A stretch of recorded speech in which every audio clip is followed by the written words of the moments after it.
I'm gonna have to edit that in the channel thingy. Oh well, it's fine. Ugh. Don't you hate?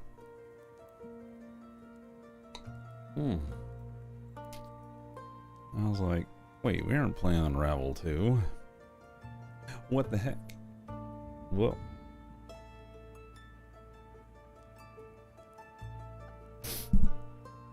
And now we wait.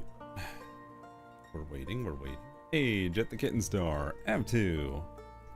Saw you on Wade's side of things before he went all Lost Initiative crazy.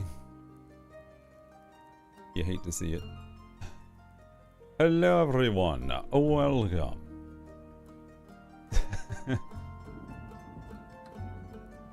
Alright, so I'm gonna close that ish down. Grumpy, welcome, welcome. Ryu, hello.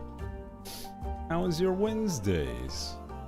Was the hump too hump-tastic for y'all?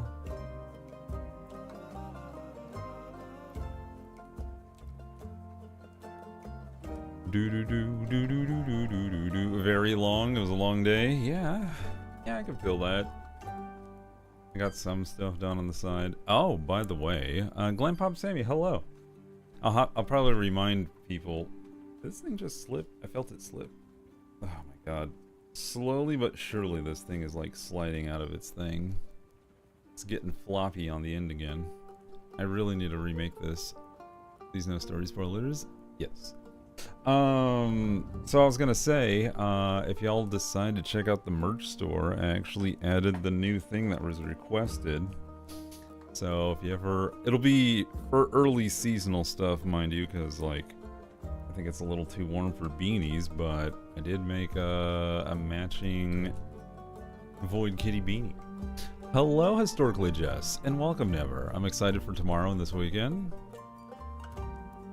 I don't know what's going on, but I hope you have a good time. If that is indeed what it's going to lead to. Wednesday was good, just long. Not as many emails, it sounds like. Goes to check. I'm just waiting for people to roll in before we start with the story. Also, let me get my voice list up, so I know who to use. Though I might forget a few specifics. Yes, thank goodness.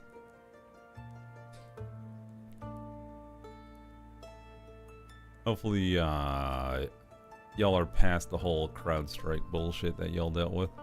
The sticker on the right side I need? Yeah, I did rearrange some of the stuff so that way more prominent things and popular stuff was there. But there's like 3 pages of like merch, so if there's something you're looking for, there's even magnets. So in case you're not all about those stickers, you want to put more stuff on your fridge or your cabinets or drawers or any sort of like ferrometallic items. There you go. Hey, how you doing, Pepsi? Good to see you. Welcome. I hope so. Our ITPs have been working on a lot on our stuff. I bet, man. Tomorrow, next, and I are gonna go see the new Deadpool movie. Oh, that's right. I keep forgetting it's that weekend. That's right, because Molly brought it up. She's like, are y'all excited about the Wolverine movie? And I'm like, I'm excited about the new water heater, which, by the way, is in. And there's a leak below the house, so it's kind of like a mixed bag. Oh, I am good. Glad to hear it. Ryu gifting a sub too. Never. Welcome back to the sub crew, along with Historically Just I see. Enjoy your emotes, spread that love across the universe, and I hope you're having a great day. Hey, Never, about that movie, I have a semi-spoiler question. Take that to whispers. If you're gonna talk spoilers, talk it amongst yourselves. Ooh. Ryu's just blasting off again. Ryu gifting us some too. I love Pepsi. Well, we love a good gift sub. Welcome to the sub crew. Enjoy your emotes. Spread that love across the universe. I hope you're having a great day. Thank you so much, everyone. Hello, beans for all. Beans. I figured, sorry. No. You can ask questions regarding spoilers. This is just a movie that hasn't even come out yet. You're definitely going to have to take that one to DMs and whispers. There's nothing wrong. When it becomes a problem is when you start just blasting it in the middle of open chat. Because there's no tags to hide anything. So I don't mind you asking the question. The problem is if someone takes it upon themselves like, oh, I know the answer, and then starts, like, throwing stuff. Like, hey, did you hear how Harry Potter ended? You know, just like, come on, man. I know the end of this game. You play it until you are done. Sounds good. Dirty Pora. Alright, so let's get going. I think enough people have popped in. What is the latest timestamp? You do. In we go. Oh yeah, it was raining. It is the 18th? Or the 18th chapter, a well-deserved break. I think that's what a lot of chat needs right now. 25th of the Astral Moon, Act 3. So I don't know how many acts this game has, but I'm treating it like a movie has 3 acts. But it might have more than that. Oh, it's these fools. I need more money, don't we all? Yeah. Hello, innkeep. Look what I found. Looks like a rare specimen of Archie to me. I'm one of a kind. Oh, you two know each other already? Of course you do. You know pretty much everyone in the city, huh? Of course I know him. He's quite the celebrity in town. No. Oh, I suppose I am. Obasan! Hold up. Hold up. Hold up. Obasan's here. We have to pause and appreciate the Obasan. Hello! Ohayo! O genki desu ka? Obasan. You honor me with your presence. I can no longer sneaky. Well, it's, chat's not super busy right now, so it's probably not as easy for you to sneak in. Giant Obasan. I love it. Look, I'm gonna take all the time I'm gonna need to celebrate Chat Grandma, especially since we don't see her as much. How are you? Tell me, how is your net connection? Because I remember that is one of the things that's been keeping you away. And we haven't been seeing a lot of Kaiza and Avery. I hope they're alright. They must be hella busy. Ryu gifted 6 months of tier 1 to Obasan. Holy beans! You get yourself plenty of emotes for a good half of a year. Holy crap, thank you so much. Yes. Hooray. Thank you so much, Ryu. Oh, man. Now you can use the emotes again. Oh, I have locks out for Sneaky Bush Kitty. Oh, there you go. Now you... Oh, that's right. That's the reason why you can't be ninja. Because you can't use the emotes. But now you can. For 6 months. So hopefully we don't have... Hopefully we can see more of you. Let's see. What was the... Ohisari Harihiburi and then Aitai to Obasan. I have new internet services. Much better servicer. Previous one claimed Obasan fault for internet failure due to Obasan's age. Ooh. Ageist. Senior abuse. We hate to see it. Oh, Hisashi Buri. Oh, thank you for bringing that up. I'm gonna write it out like that. So that way I can read it better.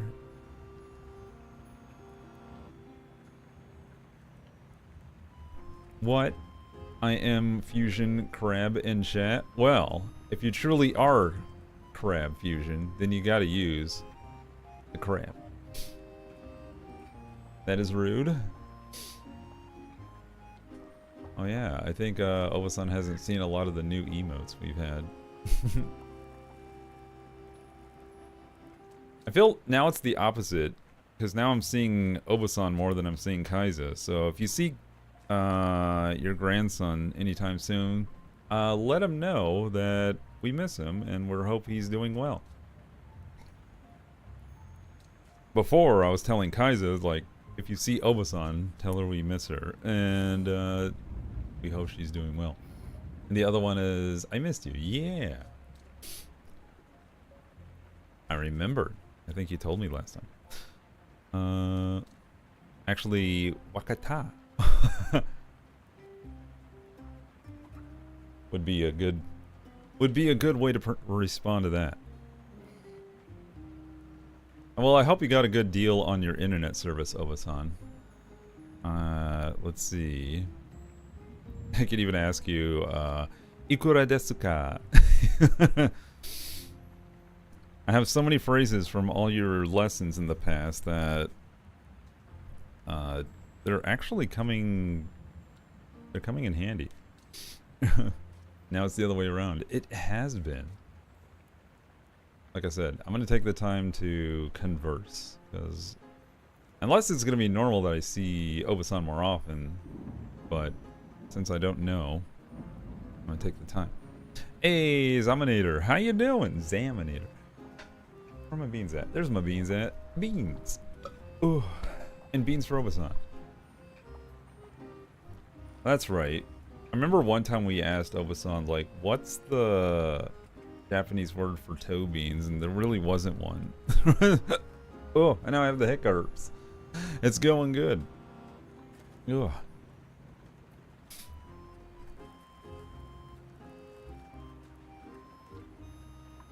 I just got off work. Oh, nice. Was it simple? A lot of people are having like a pretty good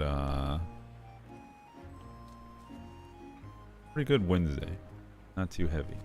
All right, let me continue my reading, and if Obasan responds, let me know. He's Zenith's most famous author. He even survived an assault by hordes of the vicious undead. Author? I guess I really am an author, yes. Ah, bummer. And here I thought I could surprise you. How did you two meet? I think he spotted me on the street. Must have thought I had a lot of stories to tell, so he asked me if I could write my biography. What a unique way to call someone old. But she does have a lot of stories to tell. Archie, how many manuscript topics do you want to collect before you actually finish something? Well, you see, it's always important to collect ideas. Life itself is the best source of inspiration for any artist. Look at him. He's so eager to write. I just couldn't refuse that look in his big, sparkly eyes. Galran, hello. Beans. Ouch. Oh, the oldness. Writing down ideas is so much fun. Not only for the detective's magical story, but also holding on to Theo's memories through writing is really helping me with his death. We all process in different ways. I can make sure the world doesn't forget about him. Well, I'm glad you're doing a bit better now. Una, how come you want your biography to be written now? I don't really have a reason. I'm old, and I've seen a lot of stuff. It would be sad if all that knowledge went to waste, right? Where is Kyle? I've just started. So no new characters yet. Or no old ones coming back. Well, this one's old, but in a different way. Had to run a Cat 5 line up the roof of a house. Nothing crazy today, pretty chill. Oh, you're a contractor? That's cool. Work smarter, not harder, you know what I'm saying? It's not like he'll disappear any second now, is it? Of course not. I get it. A lot of terrible things have been happening lately. Don't be silly. We'll be fine. It's always nice to see most of your friends return during times like these. Most of them? Oh. Stuff like this happens every few decades. It's completely normal. If you say so. Are you gonna pay Archie accordingly, though? That's what I'm here for. I'm gonna pay him in drinks. Right?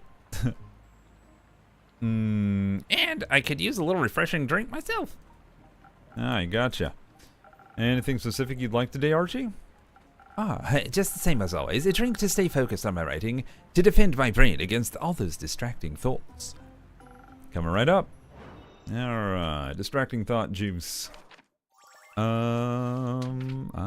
Defense against the dark farts. Let's see. Maybe this one, a frosted lagoon, a first snow. At the Av too. And let's see. I think we could put like a sparkle up in this beast. No, not that one. Pinecone? Yeah, pinecone. Alright. Wait, no, not pinecone. Sorry. Boof. Because that adds sword, and we don't need sword on this. This'll do. Alright. Gotta add the D. And a little bit of the agility. A little bit of the Rizzler. For snow. Boop. Adds. Oh no! The Bezo. Boop. Well, wait. Weeping Willow, how you doing? I have been much busy, though, in absence. Setting for new gardens. I would love to see it, Obasan, if you're able to somehow share it, but I know you have difficulty interacting on Discord, and Kaiza is usually the one that kind of helps you. In fact, we haven't seen you much on the Discord, but that's fine. Live your life, you know, like, whenever you show up, it's a gift, so I'm happy you're here. A lot of chat is happy that you're here. A lot of the regulars aren't around because either they're asleep, busy, or on vacation. Seems to be the case. And there's the Bezos. We wait for the ads. Whew. Who is the girl with the kaleidoscope eyes immortalized in a Beatles classic? Lucy? Right? LSD? Right? I think that's the acronym. So we must just feed Andu for a while? I guess so. Ryu isn't done with her gift sub spree. She just gives in a sub to Examinator. Examinator, welcome to the sub crew. Enjoy those emotes. Spread that love across the universe. I hope you're having a great day.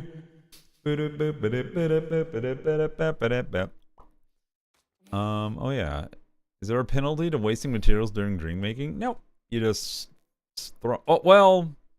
Apparently, you can only pour pours from the glass into Andu's mouth until, like you can't take it anymore, as from what I found.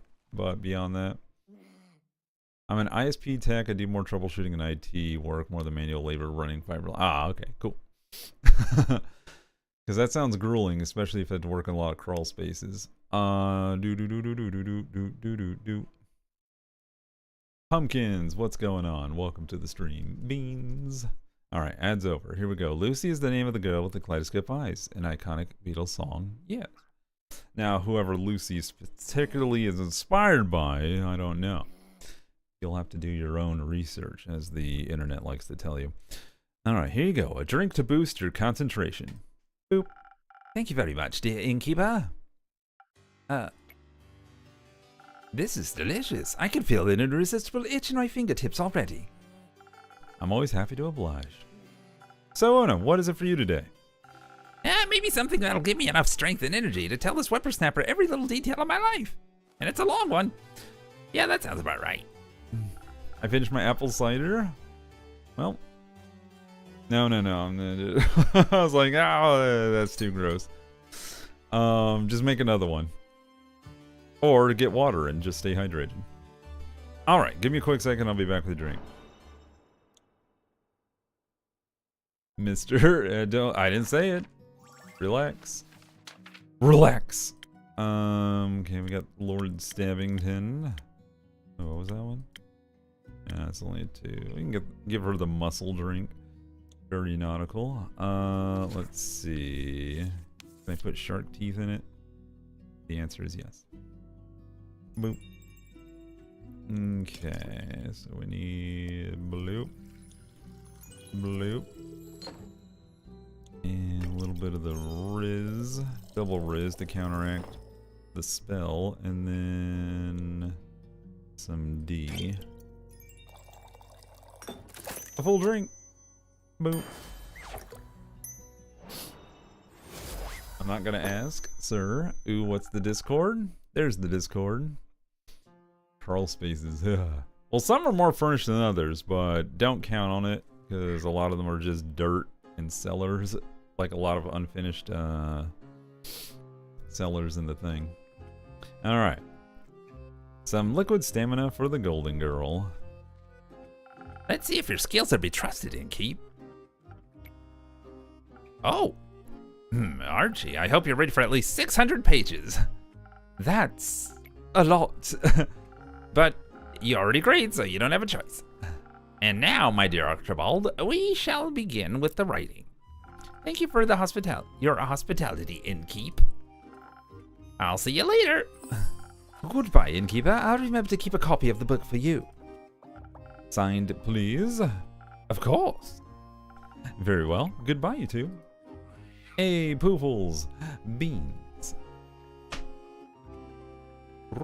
Oh, she's back. Minthy. So, what was her voice? Because I looked at... Oh, that's right. I gave her a southern drawl. At least the best I could make one. Finally, my service beast and I have returned. Welcome back, Minthy. Good to see you, Innkeeper, and surprisingly, your tavern's dry interior. I thought you might be appreciating the dampness of almost everything nowadays. Oh, hello there. Maybe while underwater, but wheels and mud do not mix. On land, I appreciate structurally sound and smooth wood flooring much more than its soggy alternatives. Cute dog in the counter. There's two of them. One right here, one right here. I forgot their names. It was like Tombstone and something. That bad? You would too, just step a few minutes past the tavern. Then you might get an idea of the things jammed in my spokes and smooshed between Casket and Kane's toes. They remind me of the big Doberman dog that Bruce Wayne had in Batman Beyond. It was pretty awesome. I forgot what he... Does anyone know what the name of that dog was? I'll pass. And besides, stories from my patrons are much more enjoyable. Titus? Oh, nice. Ace? Wait a minute. Ace or Titus? Who's good? I feel like Titus might be, but Cerberus would be too... I don't know. Doesn't feel very Batman-y, if I might be quite clear. And besides, stories that, yeah, much more available. Speaking of, how did the Pearl Hunt go? Honestly, it wasn't all too eventful, but before I go on, I could do with one of your drinks. A refreshment, please. Ace is Bathound. Okay, so Bathound is not what I'm asking. What I'm asking is... In Batman Beyond, you have a very particular dog that look like these dogs. Titus. There is a Titus in the manor. He's a big old dog. Alright, hold on. Now I gotta look that up. Because I don't know if I'm getting the right info.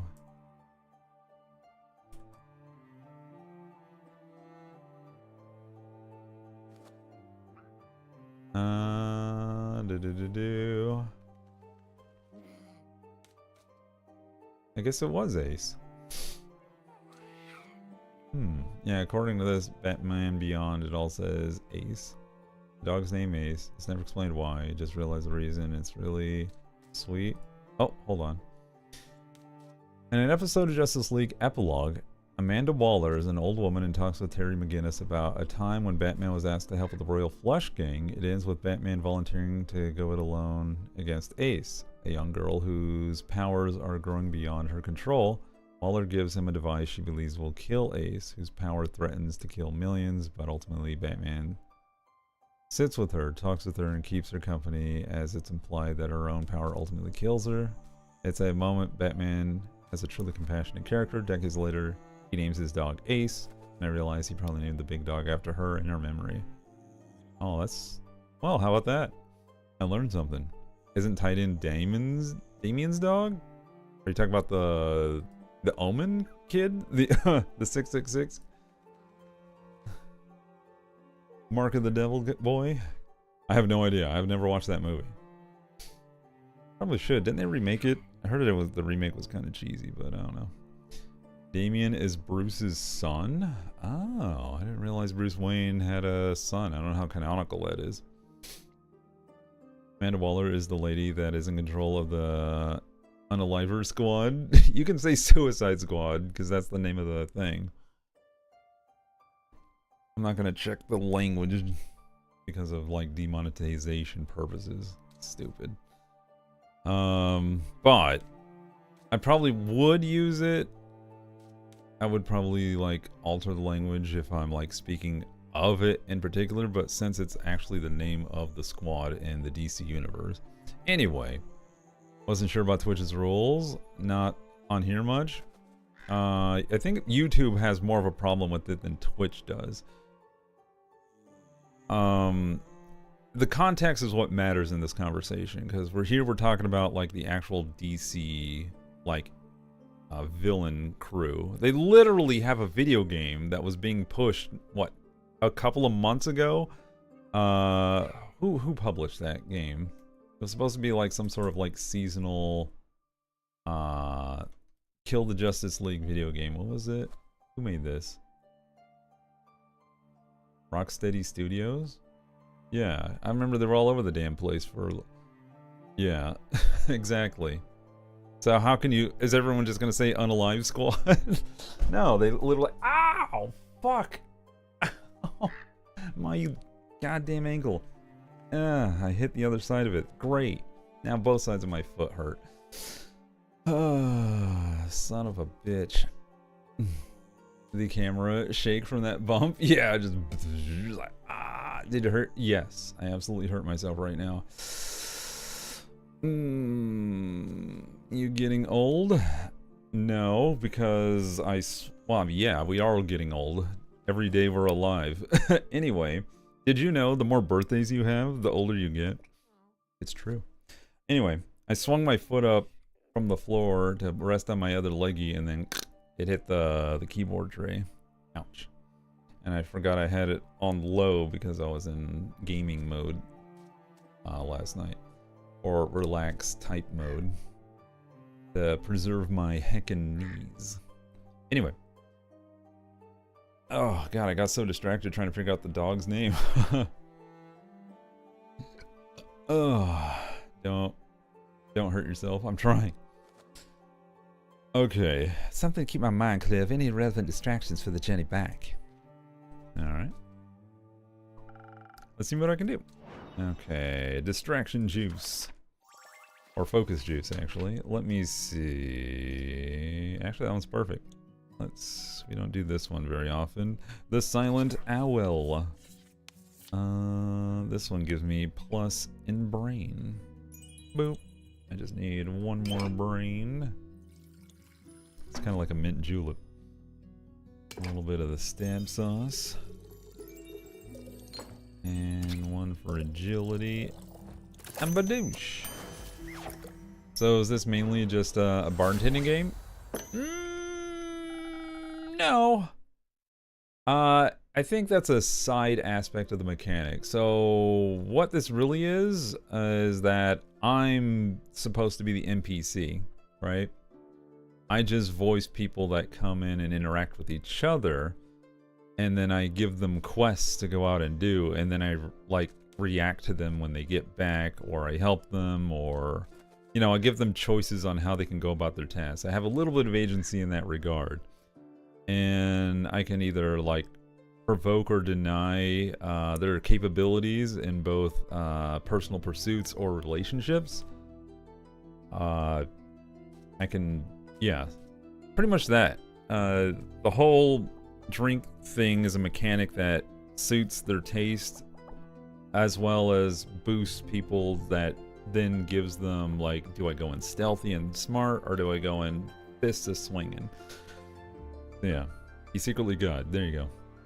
I mean, I am... Okay, so what we know about my character is that I'm a fae that has lived a long life and has shifted planes, and this little letter on the wall over here is the life from a person I knew in my past life. And earlier in the game, we've had... Apparently, the portals of the times are opening. Something happened that scared the sky realm or something, and all the stars came crashing out from the night sky and landed arrow and broke everything. And then another portal that was disrupted unleashed an entire tidal wave of the ocean from another plane onto ours. So it's crazy. Wild shit is happening. So This is kind of like giving you the down-to-earth, like, what if, instead of being the person going out to solve all the problems and doing the big grand quest, what if you were the person sitting down talking to the people who are going out and doing all that shit? Yeah. Yeah. I like it too. It's like it flips the narrative to kind of like a bystander status, but at the same time, there's entanglement, there's influence. Really fun. We're the background character to those RPG adventure games whenever you visit the tavern. Yeah. Well said in a more succinct way. Alright. May this inspire boundless creativity. Also gives me a chance to voice act, which I love to do. Just what I needed. If only I had a boundless supply of this drink while I'm writing at my desk. Oh shit. Is she the one that I had to read the manuscript of? Did I get it? I hope I read that. Oh dear. Oh. Unfortunately, my establishment doesn't do deliveries. What a shame. But before you go on, I actually have something else for you. Ah, and here I thought I'd have to needle you for it again. What a pleasant surprise. Uh-oh. Well, hold on. My favorite kind. Here, a completely proofread manuscript. I hope. I'd certainly hope it's completed. Since my retrieval and your proofreading have been such a long time in the making, yes? Right. Long time in the making. I think she gave it to me like 15 or 20 years ago, and I was like, I'll get right on that. Completely forgot. And then she comes in and is like, yo, did you do the thing? I'm like, shit. You should probably wash that red ink off your hands before it stains your mugs. She's onto us, chat. Shit. Oh, right. I was editing my recipes all night. Crazy story, actually. Yeah, for another time. That is. Yeah. It was 25 years, not long enough. I see. I would say it's good to have these papers back in my hands. Mom coming home asking if you took the chicken out. Yeah, the freezer. Put it in the sink. You're like, fuck. No dinner tonight. May I inquire as to why you asked for them back now? I've decided to finally publish the book. What I've written about is very dear to my heart. And I'm happy to finally get to share my writing with the world. Minthy, the author. Has a nice ring to it. Tiny Bubbles, hey, how you doing? It's going well. I'm staying cool. We're chilling out. We're playing a game that chat's been enjoying the development of. And if you have any questions about it, I don't mind trying to like fill you in with a brief synopsis of what we've done so far. It can be a lot, but I like to catch people up so they're more invested in the story. It'll be Mackenzie Katrin Pichan, actually. A very nice pen name. It was time I finally chose one, and something universal at that. Procrastination isn't a curse all of its own. There is. So, about the pearl. Or pearls? Protection pearls. Like I said, it wasn't too eventful. I had tea with the Banshee of the Lonesome Lagoon, and she traded me the pearls for objects of her desire. Mostly, I promised her a signed copy of the book. Good for her. You know, I've been meaning to ask, if I may, what do you need the pearls for exactly? Protection. I know you're often looking for them, but I was never quite sure why. Well, I'm sure you remember the curse I was bestowed with. Oh, she's cursed. Yes, the cursed parasitic rings that amplify your magic to a painful degree. Oh, crazy. Exactly those. They cause quite a lot of issues for me and my body. Sometimes it feels like the magic is eating away at me, slowly feasting on my organs and nerves. It's tearing me apart from the inside out as it gradually takes my health and life. Cerulikat lost their mind and just cheered 510 bits. Holy beans. Thank you, Salmonator, for the 510 bits. Woo! Also, thanks for adding that up, bot. I would have read that as like 1, 2, 5, 1, 2, 3, 2. Oh, there we go. I was like, oh, that's a lot of bits. Thank you so much. Oh, and I just realized Wade gave me a shout out not too long ago, so thanks, Wade, for that shout out. Weeping Willow. Thank you so much for the support. That really does help. I surely appreciate y'all. Every little bit counts. Pun intended. The protection pills help keep the mana in check. They bring it down to manageable levels. It helps the pain a lot. So you're saying you turn the pearls into a drink? Wonderful to see that it's still your first solution to everything. Yes, on occasion, mostly I grind them into ink for my tattoos. They're very versatile little beauties. That's why she's inked head to toe. Well, that's a beautiful way of like trying to keep the pain away, but also kind of like a harsh reminder of the life she has to live with chronic pain. Damn. Oh, that's right. Isn't she in a wheelchair? I wonder if that's because of the mana curse that she has, like she's debilitated in walking. Yeah, I can kind of see like her wheelchair behind the dog, because she's not sitting in the normal chair that the other patrons use. Stasis, beans.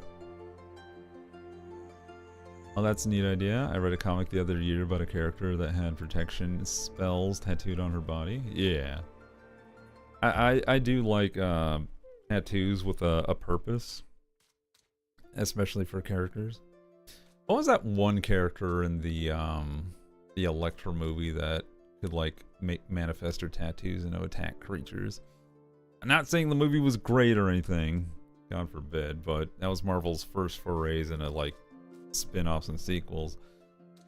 Well before the Iron Man MCU kicked everything else off. My D&D character has tattoos that are protection symbols. Nice. Yeah, man. I'm not saying it's like I guess it's kind of a trope now. It's like a common like theme. Never saw the film? You're not missing anything, but I was wondering if anyone knew. Alright. I'm happy you could find some then. Now to think about it, care to share? I'm sure they'd be great for my drinks. Not so fast. For most people, they just amplify mana to ridiculous and dangerous degrees. And I don't want to be held responsible for the chaos your patrons could cause. However, maybe I can offer you something less extreme but still energizing. Here. Ooh, coffee?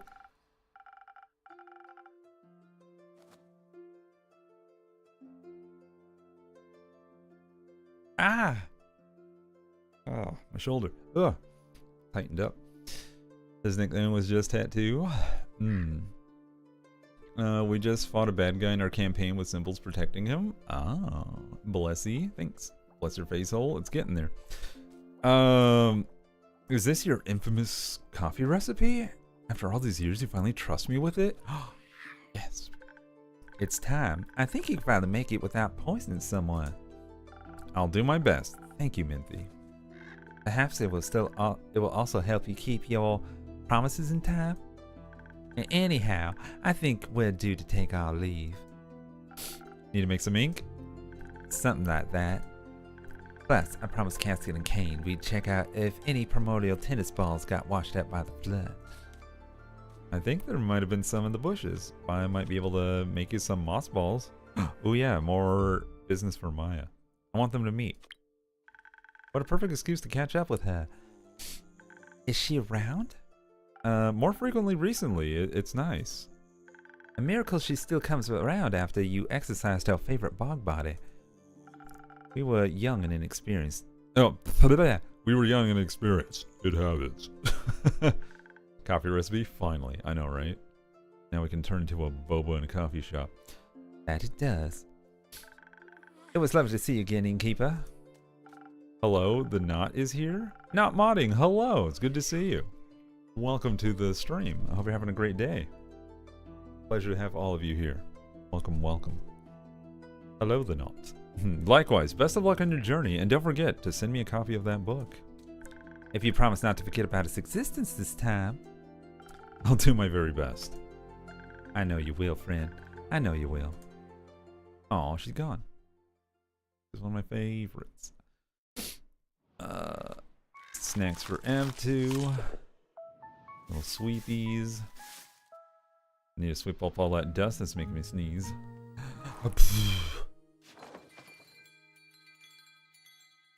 Alright. Next. Chapter 19. 2 days later. 27th of the Astral Moon. Have we gone through in a whole month? Oh, we like this little snoozy dragon down here. Alright. Cock-a-doodle, don't do that. Let's see. Who comes in first? Catalage? Oh, this is going to be interesting. Alright, so some background for people who don't know. This guy, Malachite, put out a contract on his own parents because his tragic backstory is that his parents supposedly died in a village fire. Thinking that, he went to take revenge on the Peterson that he thought caused it. Well, after that big flood happened and washed away a lot of things, well, lo and behold, his parents on a cruise show up and he's like, what the fuck? You know, I was like, oh, that's it. Now they gotta die. So, he's told me to like, hey, you better put this contract up. I don't give a shiz. And I'm like, okay. I don't like it, but I'm gonna do it. And then Jade over here was like, alright. Whatever, it's work is work, right? I'm a bounty hunter, I'll do it. And we kind of like, okay, but you know, like they don't have to die. And oh my god, how did I just notice the spatula prosthetic in the background for Una? In case she wants to flip burgers.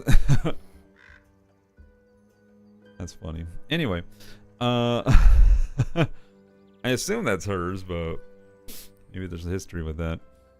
So yeah, but we kind of convinced her to like say, hey, maybe scare them off, tell them not to return or whatever, and then it gives kind of more of a time extension for Malachite to resolve their feelings over the matter, or just take it upon himself, should he still feel raw about it, to kill them.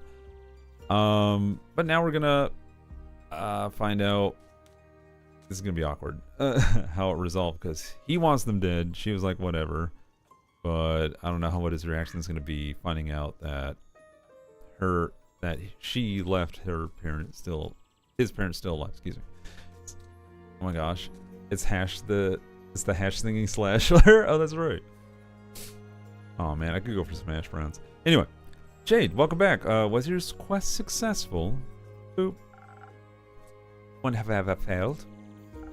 Well, you do look surprisingly unbloodied. Also, hello, Kumo. Kumo? Who's Kumo? That guy. Oh, by the way, there's a bit where Malachite has changed his name like probably 4 to 5 times since the game began. I just keep calling him Malachite. I'm intrigued. Love the turret. Yeah, it's got a little, I don't know what, the septum piercing on its nose. Every time he has a new name. New name, I'm guessing. No names here. Never had a name, don't even know what names are. Am I just supposed to go along with that? You're supposed to make me a drink. Then we can talk. Fair enough. What can I get you? I've still got plans for this, but Onyx is pretty tired. So give me something that'll get her to keep up with my speed. I let her have a sip. Anything for Onyx. Onyx is, I guess, the name of the turret. Boop. Alright, we just gotta give... So, oh yeah, what's the coffee one? Coffee surprisingly doesn't give agility. Not as much as I think. It's more of a stab. When you peer inside the steaming chalice, look at your own distorted reflection, you'll find the darkest swirling depths. The blankness will be all-consuming, a gloom so bitter you might think the souls of the damned be swimming inside, but really you'd just be looking at a strong cup of coffee. That's it. You ever drink coffee so strong the souls of the damned are swirling inside? Same.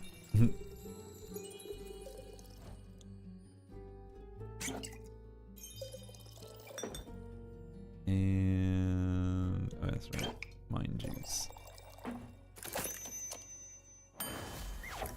Boop. Names are a social contract.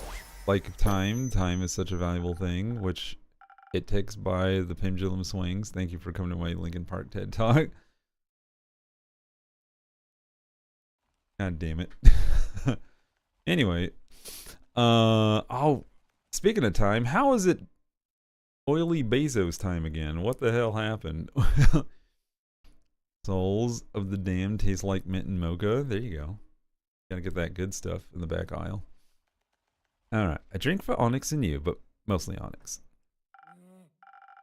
Not bad. Concerning you, condescending to see you know me so well. Now, being a regular does have its perks. I could go for peppermint mocha. So, names? Let's start with the story first. You love those, right? You know it. I'll spare the details of my journey to Borkham. Though I did miss the chance to make some extra money along the way. Everyone thought I was the right woman for their jobs. They helped me with their quests too. Squeezed a good bit of descriptions of the renegade parents out of some red dune merchant who was in a deep dispute with the blue-crowned elephant. I'd love to hear that story, actually. Not my problem. Asking a couple of pointed questions got me to the inn the deadbeats were staying at. Problem with people is, you can't exactly kill them in broad daylight. With monsters, you'd be thankful for doing so. But with people, you got to be patient. So I did what I would have done in my situation. I posed as a tour guide. And they believed you? Sure did. Nico was right. Your drinks are great for pulling scams. Happy to hear that. And it's scam time. Alright, we wait. Attention, coming to a chat near you. In a world of bumps and shakes, Cerulikat's Tavern Talk saga continues. The chat feels the pain, but laughs it off with the getting old jokes and background character vibes. You sons of bitches. Hold that thought. It's Malone Winchester! 5 more months till 6 years already. Time flies when you're having fun, Cerulikat. Exactly. Thank you so much for almost 5 whole ass years. That's fucking crazy. Thank you, thank you. Or 6 years, excuse me. I can math. Beans. Thank you. Hope you're having a great day, Milan. Welcome to the stream. Hello. It's game time. And also alien time. Aliens. What was I? Oh yeah. A bartender game? No, it's a visual novel with heart and soul. As new faces join, friends bless the sneezies and crave snacks. Coffee recipes on hold as we dive into peppermint mocha dreams. And in this episode, a Linkin Park TED Talk and the hash sling and slasher makes a cameo. Stay tuned. It's Lulu. Hello, Lulu. Welcome to the stream as well. You're just in time for Greasy Jeff. He's so greasy with all that mayo. But not for long, he's gone. I offered them a tour of the nearby Walden Sea and led them to an area I knew was shunned by actual tour guides because of the unpredictable tides. Gave them a spiel about how Battle of the Order of Starlight took place there, yada yada yada. Pretty soon, their eyes were glued to some starfish playing in the mud. It was the perfect opportunity to get it over with quickly.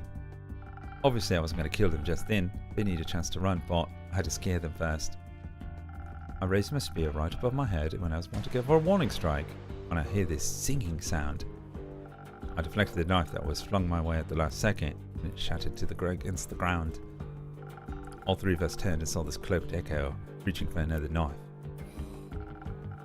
He had his hood pulled up, knives and daggers strapped all over his body. Even the air seemed to go darker around him. Looked like a real shadow bane. Beyonce is homesick again. Dirty dishes are bugging me, so I'm gonna go lurk and clean dishes. Yeah, to go for it. That's what Curls does. Comes to my stream and then goes to do dishes. What's your favorite ramen flavor? Me? I do like, I forget the brand, but they make like a super delicious, like, I want to say it's like a soy sauce flavor of ramen. And then failing that, because it's like really savory. Dishes Twins. Yeah. God, what was it? I don't even remember the brand. I just get it every time I go to the Japanese market. I usually get that one plus like an udon one and I know it's not ramen, it's udon, but good. Shin Black has to be my favorite ramen. Well, we're going with flavors, not brands. Unless that is a flavor. I like hot and spicy shrimp Nissan ramen. I really like yakisoba beef. I think I've had that one. At least I've heard of it at the very least. But yes. I do like putting the meats in the egg. Oh, I need to make eggy for my... I think I did that once. I actually like fried an egg to put in my ramen. Show you chicken flavor? I'll show you chicken flavor. Shin Black is a flavor. The premium bone broth flavor. Ah. That does sound savory. Mister. Alright. Tonkatsu is my fave. Oh my god. Ramen. With the fish cake inside. And the pork belly. Oh man. Dude, we had... God, where did I have ramen again? Because I remember... Shit. Oh my god. Where were we?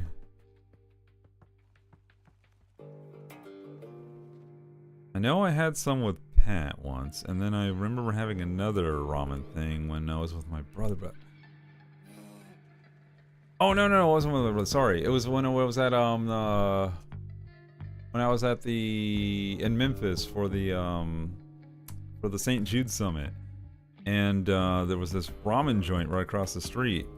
Though I had gyoza and dumplings and a sweet bun thing. Shit was delicious. Pork belly. Ugh, I hunger. I know, ramen, dude. Like, you got chat drooling. I never had ramen from a restaurant, only instant ramen. Dude, instant ramen, they give you so much. Like, if you're hungry and you want something to fill your ass, but your mouth first, like, order it from a freaking ramen shop. They give you a good bowl. It's hot, it's stewed, and it's just like, restaurant ramen is fantastic. Yes. No regrets, but it was a lot. I saw like someone order one. I was like, I'm not that hungry, and I need to save space for food for the dinner that's coming later that evening, because they feed you like good. So I was like, I'm gonna save my money. I'm gonna get the little appetizer items from the menu. Oh yeah, and I got a Ramune grape because they were out of strawberry, and I spritzed grape all over the place when I popped my marble. Hey, there's Curls. We just mentioned you because of doing dishes. Hoi hoi. We're talking about ramen and Ramune. And just, what's your favorite flavor? Bruh, restaurant ramen is A++. Ever get a chance to, Pepsi? A good restaurant ramen is so good. Soko good, according to Ryu. Dishes are done already. Had to get groceries. Nice. My favorite ramen flavor. Yeah, take your time to figure it out.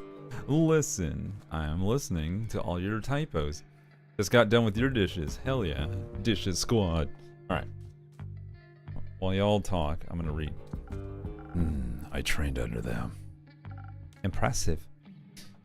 Those deadbeats thought I was protecting them from him. Should have seen the look on their faces when I said I was there to kill them. I turned back, wanted to refocus on my warning strike when I was interrupted by a simple STOP! It was said in this deep, raspy, incredibly fake voice that sounded like some sort of proper degenerate. Luckily, the two bums thought we were there fighting about who could kill them. Their approach to such a situation was to immediately try and bribe us. I told them to shut it.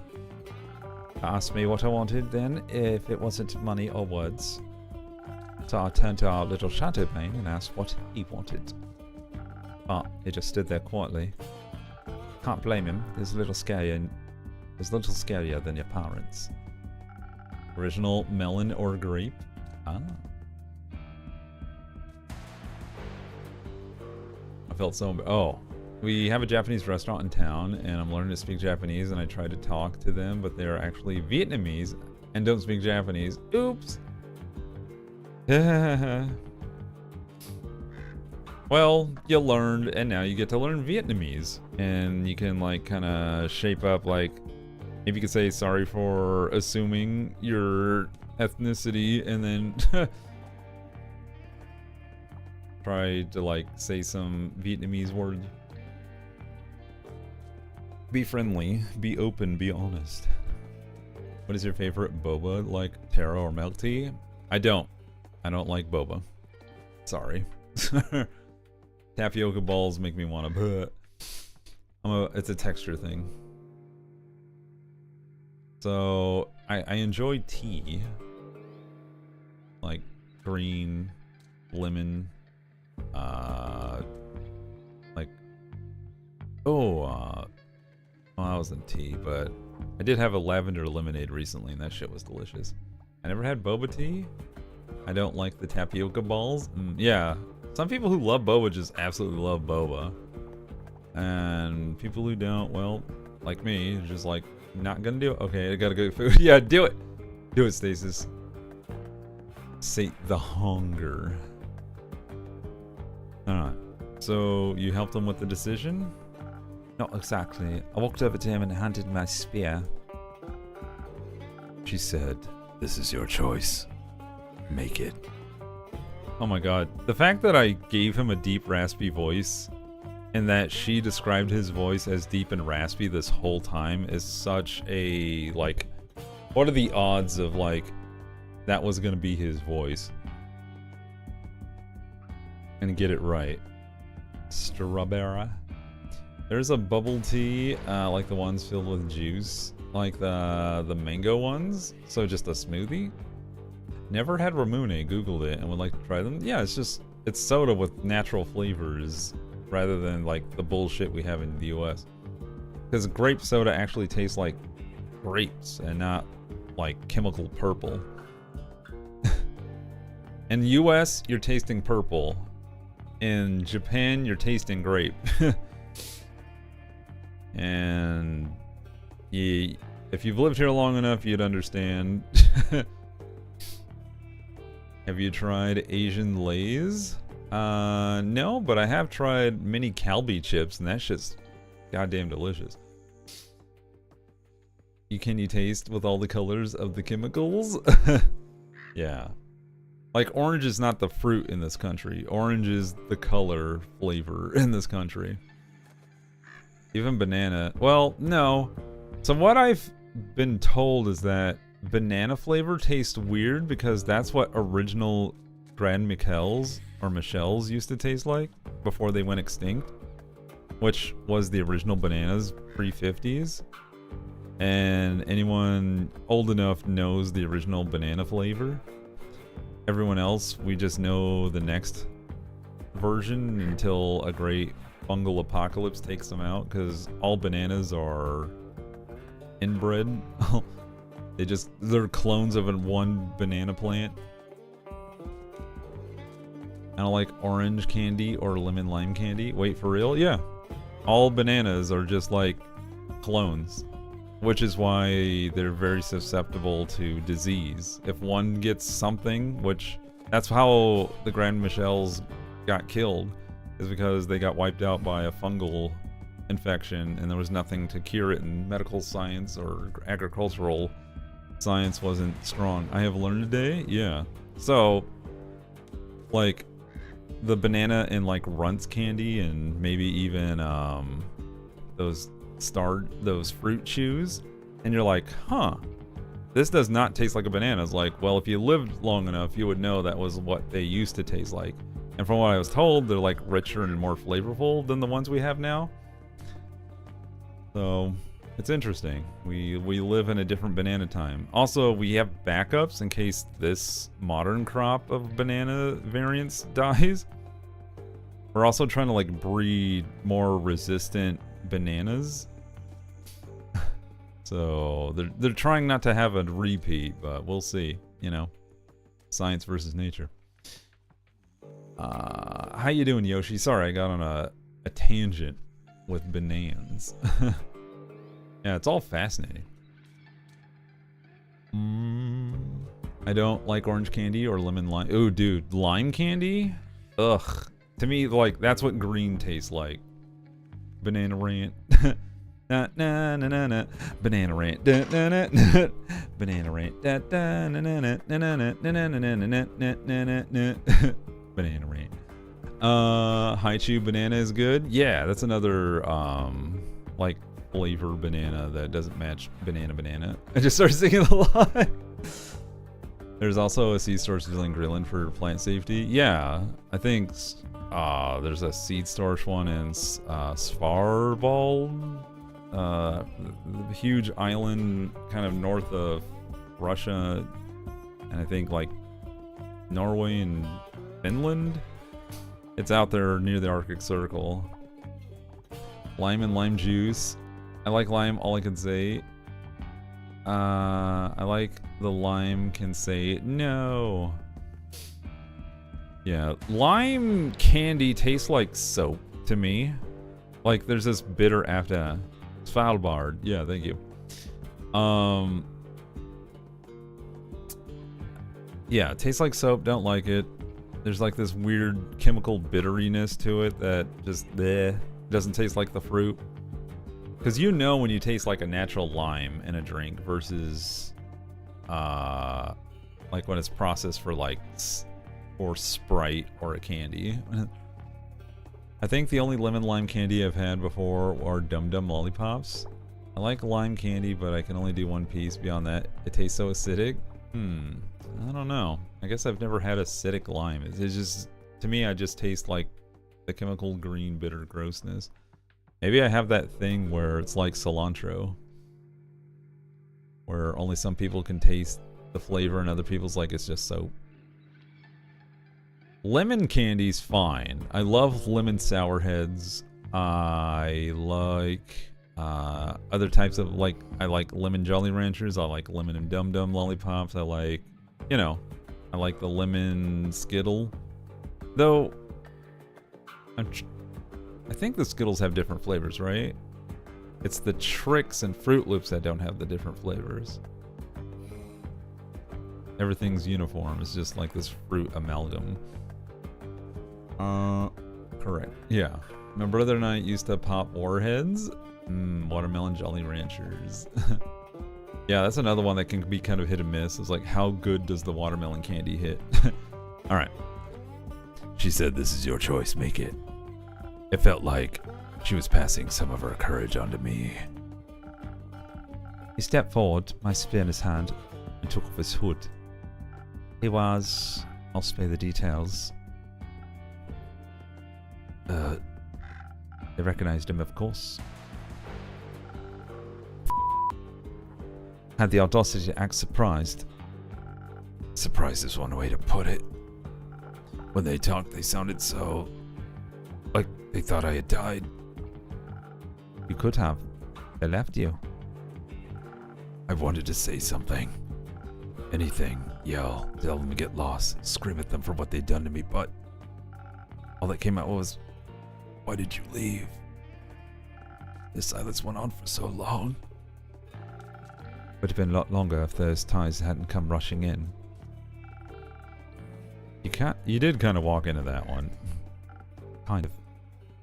Luckily, I was quick. Got us, all of us, up on some muddy rock that the waves couldn't reach.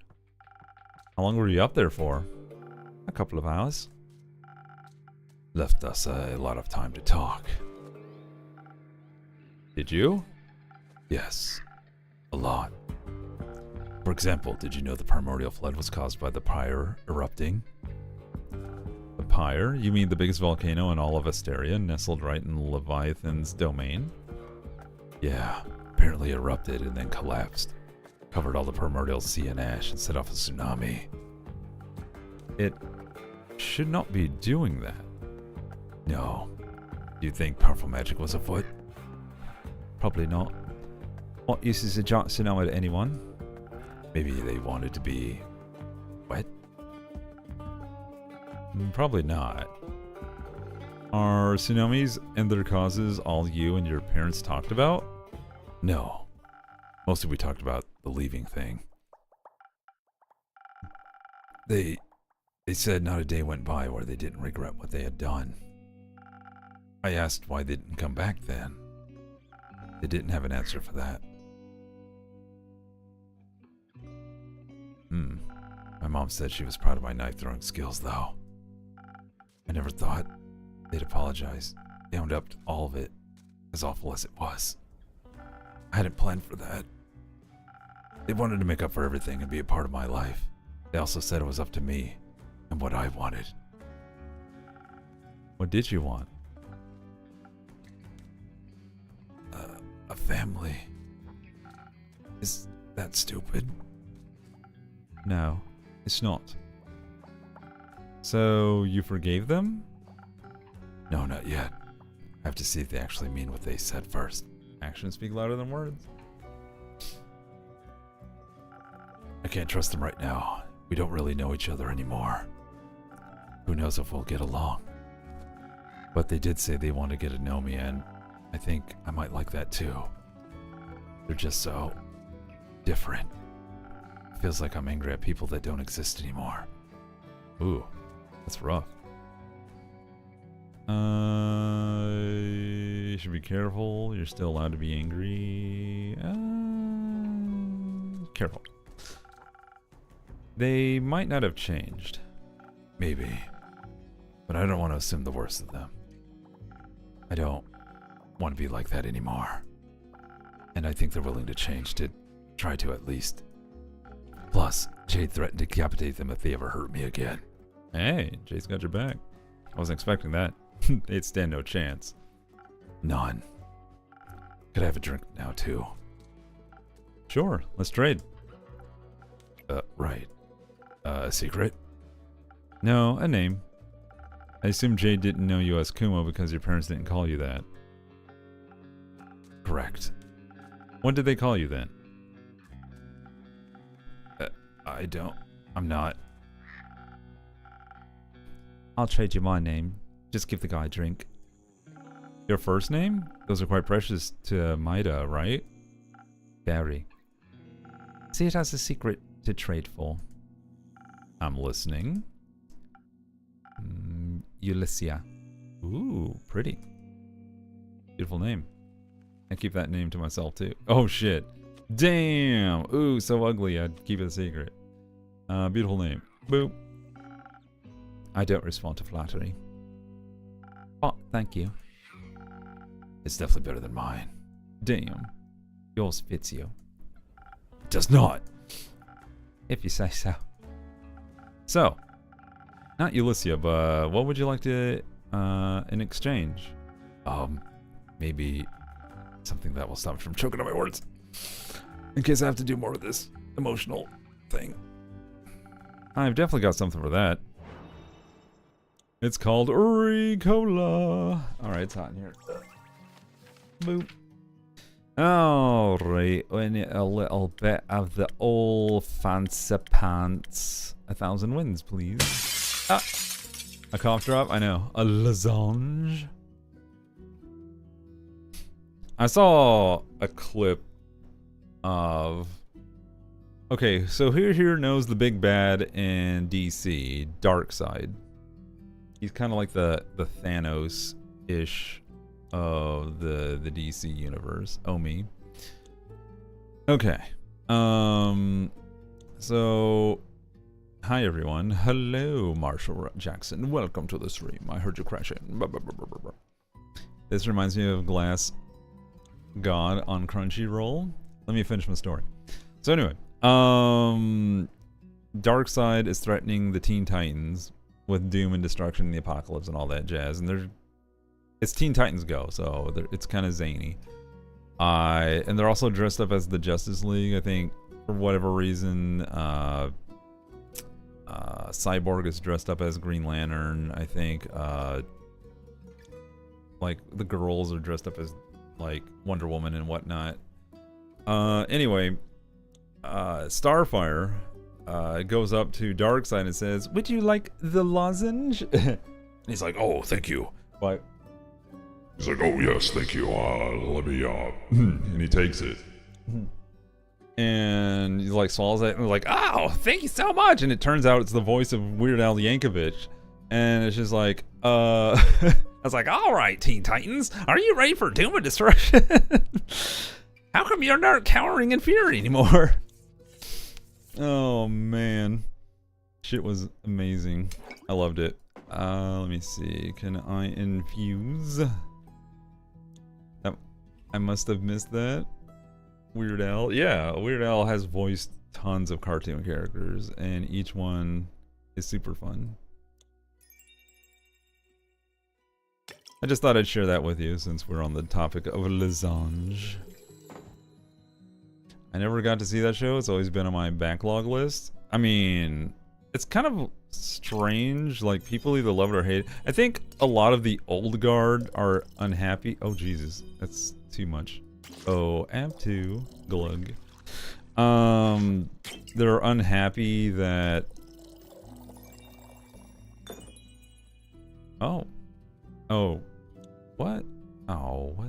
Oh, because I already had one. Damn it. Oh, God, damn it. No, go back in there. Take a sip. You donut. You too, Amp 2. Here you go. There we go. Alright.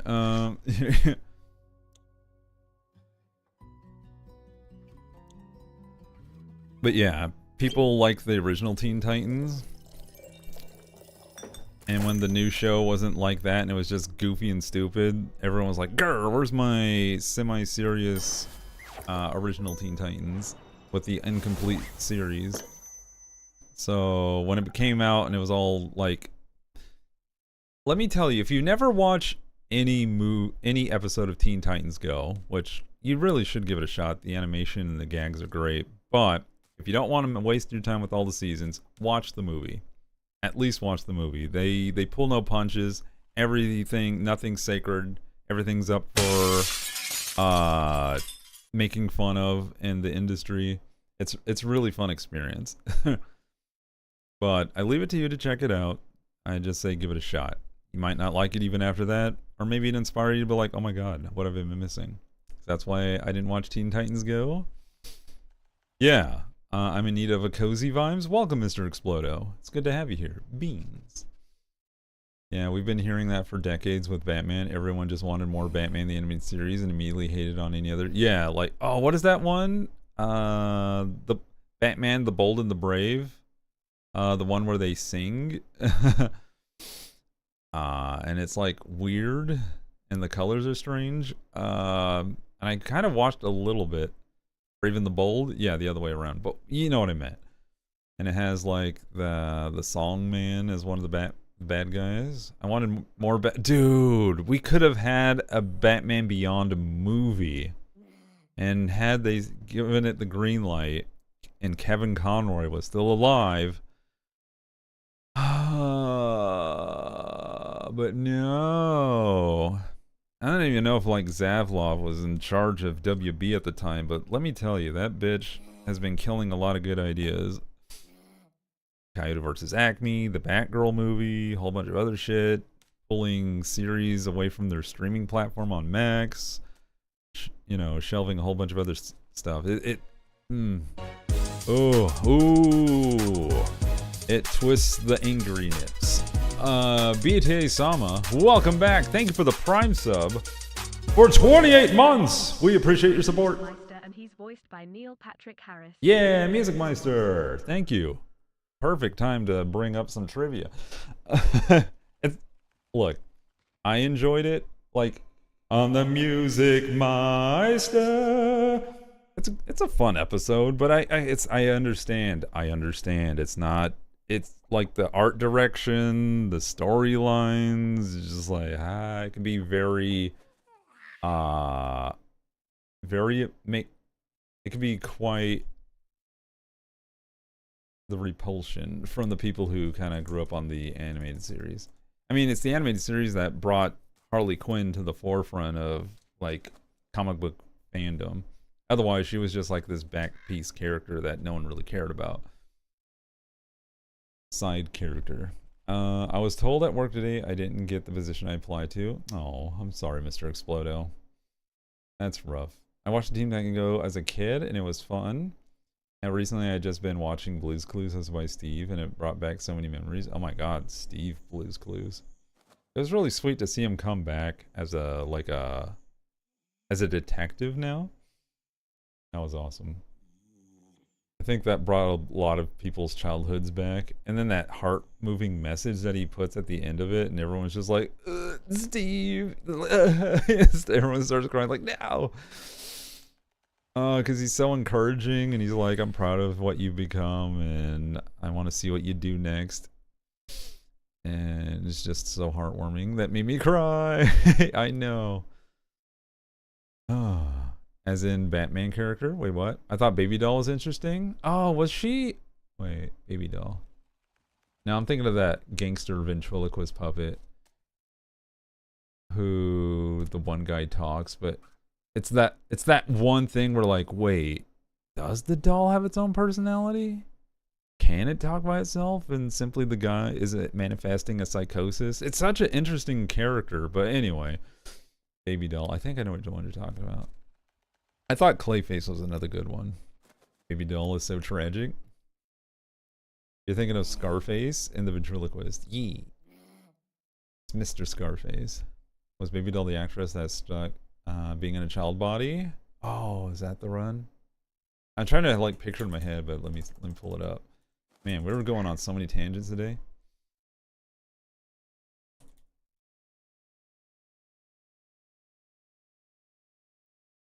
Baby Doll. Oh, yeah. So let's see.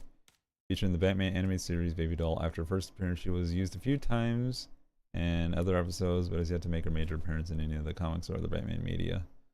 Oh, so they kind of just made her up for the show. Interesting. A former child star, now grown bitter and insane, kidnaps her TV family and holds them prisoner on an abandoned soundstage. Wild. Her story was very sad. Yeah. Which team claimed victory in the gridiron glory of Super Bowl 20? 20. Green Bay? I don't know. I'm pretty sure it was Cowboys on 30, but like I don't know, man. I think I stopped caring after we entered the 40s. An hour and 50 whatever. Let's see. The Batman anime series movies were good too. Oh yeah, Mask of the Phantasm was a good one, and then like the Mr. Freeze one. God, Mr. Freeze, another tragic. A lot of characters, like, they're not solely evil for the sake of just being like chaotic evil, but they kind of have like they have a problem. Society let them down, or doesn't understand their goal, and all they want to do is just like help someone they care about. But like, nope, you can't let that happen because you're harming too many people. Return of the Joker. Oh, dude, that one is like, that one's probably like one of the best Batman movies there is. I love it when the villain characters actually have, you know, character. Yeah. Then they brought back Batman for Batman and Beyond with Terry. That had some awesome villains there. Dude, yeah. We were just talking about that earlier. Chicago Bears, da Bears, etching their name in football history. Da-da-dun, da-da-dun, da-da-dun, da-da-dun, da-da-dun, da-da-dun, dun-dun, ba-da-dun, da-da-dun, da-da-dun, dun-dun.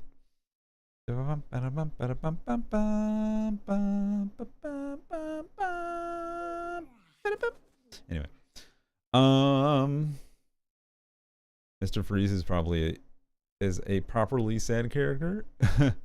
I mean, his wife, he's just trying to cure his wife, but he had to freeze her in order to like preserve her body, so that way he finds the cure and lives long enough to make sure his beloved doesn't die to the tragic disease.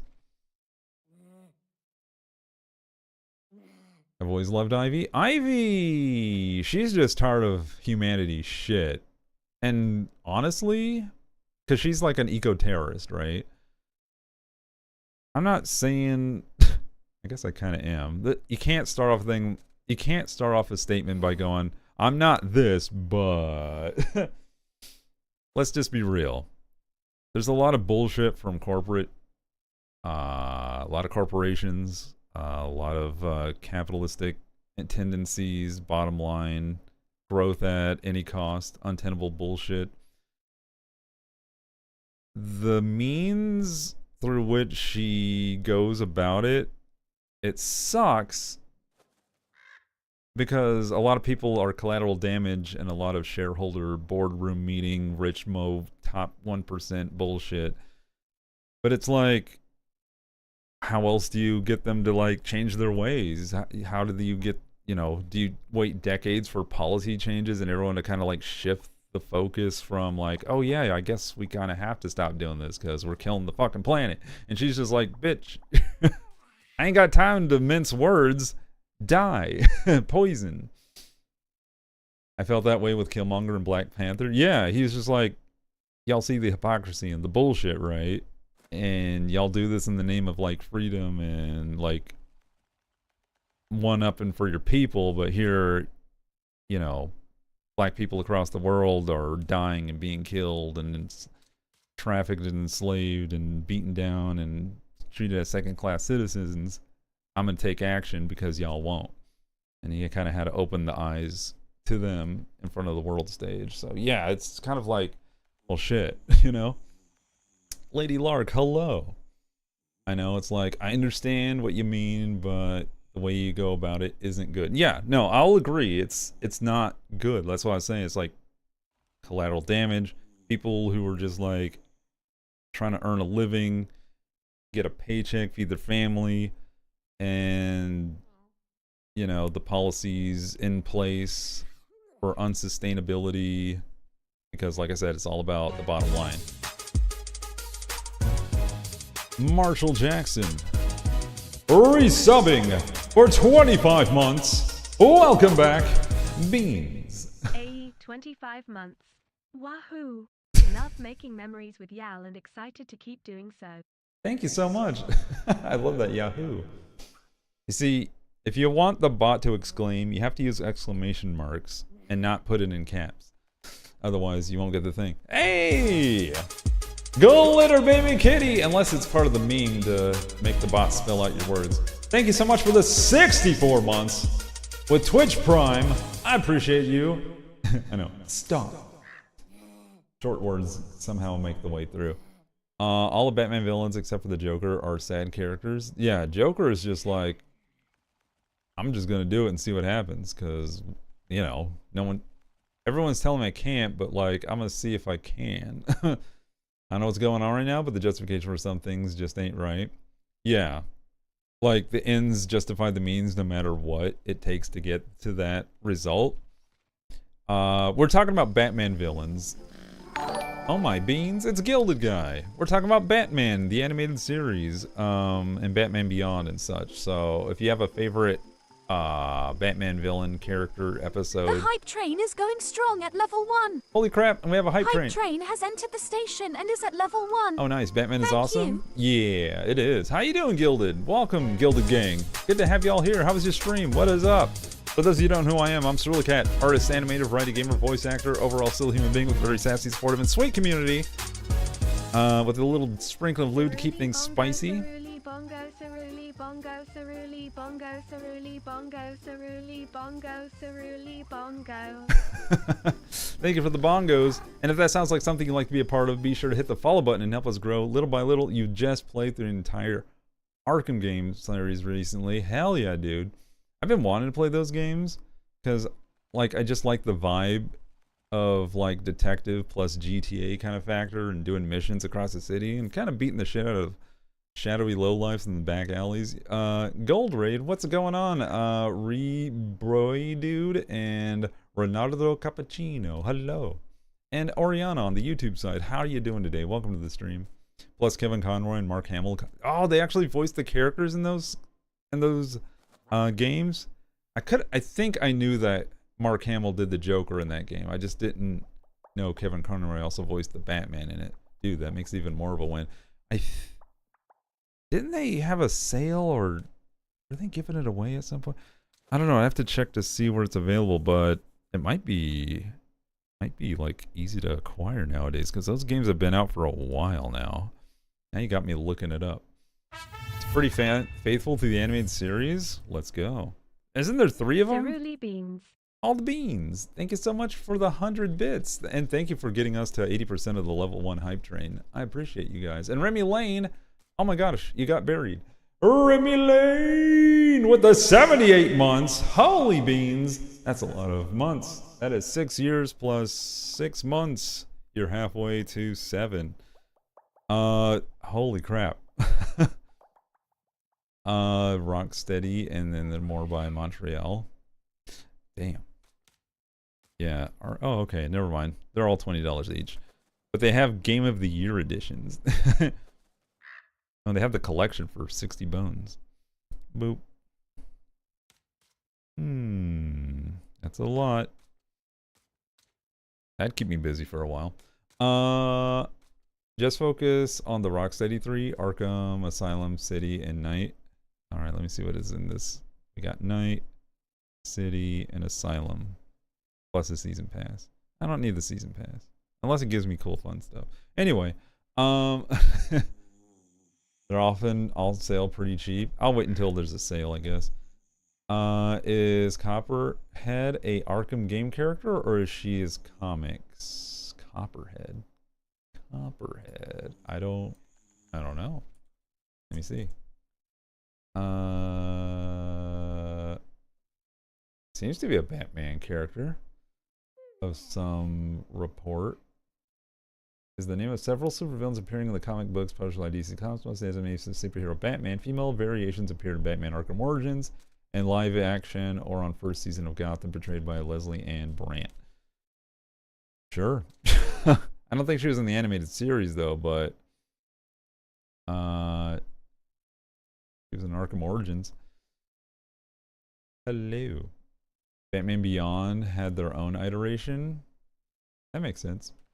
Because they had like, what was it, the splicers or something? Like people who like to have like animal pieces in their DNA. I watched my friend play one of them once. Somehow she ended up clipping through the corner of an elevator and we broke the game. Oh no! Did it save in a, like was she save locked in a crappy spot? Wait, did Cerulikat add the beanie? I did! So, chat, new raiders, if you're interested in merch, I added the new beanie to the store. So if you want to check it out and get yourself one before the winter times, now's the time. Legasp. Yep, didn't even click the link. There is a creep Professor Pig character in Batman. I assume beanie? Yeah, I added a new beanie item. I'm getting so sidetracked right now. Refunded your points since the alert didn't go off. Oh yeah, sorry about that. Sometimes the alerts don't go. I snuck in via the bongos. You did, Remy Lane. How have you been? There's a lot of talking going on, so I'm sorry if a lot of people are getting buried inside. Holy shit! A hype train just ended at 80% through level 1 and had 2 crazy people participating. Oh, it was a baby hype train. We missed the train. No, it died in the station. My bad. But Zaminator says, don't worry. Have a gifted sub. Welcome aboard, Haley13434. Welcome to the stream. Thank you so much. That voice. I missed it. No. Yeah, you can't wait until it's like the last 30 seconds of a hype train, because by then, when it processes through, it's already too late. I wasn't sure if my messages were working on my iPad, but I think it's fine. Yeah, your messages are coming through. It's just the idiosyncrasy of the alerts for using the channel points. It's blah. Boo. But thank you again. By the way, if you haven't followed Gilded Guy by now, you definitely should. Amazing animator, artist, I guess game player, if you ever do game streams. I mostly see you like doing art, so I hope you've been having a good one. I'm playing a game called Tavern Talk, where we are a bartender who sends characters on quests and then gets stories about what they went through and all the intrigue and drama that occurs from the choices that we make. And choices that we make affect how the story goes. So it's great. I have ice cream. What flavor though? I was busy cooking ramen. Dang it. We kind of were you the one who inspired the conversation with the question about favorite ramen flavors? So maybe that's why you asked. But yeah. If you have any questions about this game or any questions for me in general about art, animation, whatever, new people who are lurking out there, please, by all means, don't be too shy to ask me. I'll do my best. And if I miss it, hopefully the mods will see it and kind of direct it in my direction. Bring it to my attention. Anyone have a good website for random map generator? Or I need inspo? Ooh.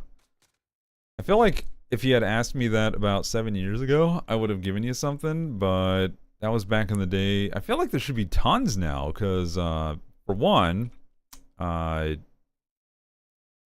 we have a lot of what's that word? Oh my god, what is that word? Roguelikes have them for their dungeons. Procedural generators now. So I feel like there's probably like a lot of web-based coded like fractal generated maps that you can probably find. I feel like it shouldn't be that hard. Back then, maybe it would have been few and far between.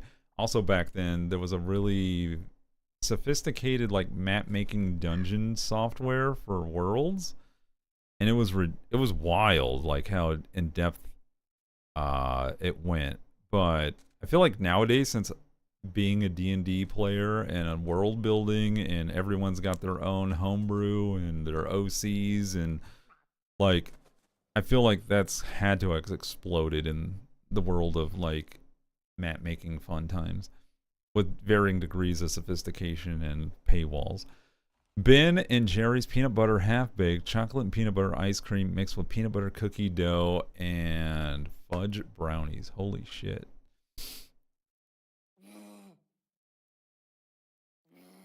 That's chocolate peanut butter goodness right there, bruh. Stays like, I felt it go to my thighs. Alright, I gotta get back to reading. I'm in the middle of, I got so sidetracked with I love these topics and conversations we have in the middle of the game, but I gotta continue the story. Now, here you are, some fluid emotional vulnerability. I'd probably share if I could. Yeah. It tastes a lot better than it sounds. Feels a lot better, too. Maybe. I still need to call you something else, though. If Kumo is out? It is. What have you got for me, then? I don't. I'm running out of names. Jade, can I... Nope. My name. Fine. How about... Dave? You know what? Sure, I'll go with that. I'm proud of you, Dave. For everything you've gone through and for choosing what's right for you. Thank you. Do you need a hug? I may have already gotten one from Jade. Speaking of me, I've got to go. I want to check in with Grace and the goons. See you around here, boy. See you around, Ulysses. Hey, we know her name. Oh my god. Man, it's such a Dave. What about you? Care to linger a little longer? I need some time to think. All this over. Maybe even feel it, too. Is people back yet? I think cheesecake would make for a great distraction right about now. No, I thought maybe you ran into them on the way back. So, let's touch on that real quick before I continue. So, Fable is the very first character we run into at the beginning of this game. She's one of the, like, title faces you see. She's just, like, this yellowy wood elf. And, we encourage her to be more confident and assertive and, like, go on missions and learn to sing and all this other stuff, right?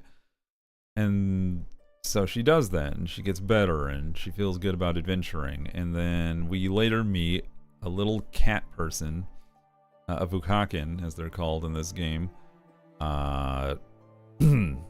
She's a tiny detective that's like 10 years old or something like that, and she's super smart and precocious. but she went on a quest or did something. We think she went into the twisted dark realms, and we think she might be either dead or trapped on another plane of nightmare. So Fable, like, well, Dave here was also worried about Melly and was like, we better get her back.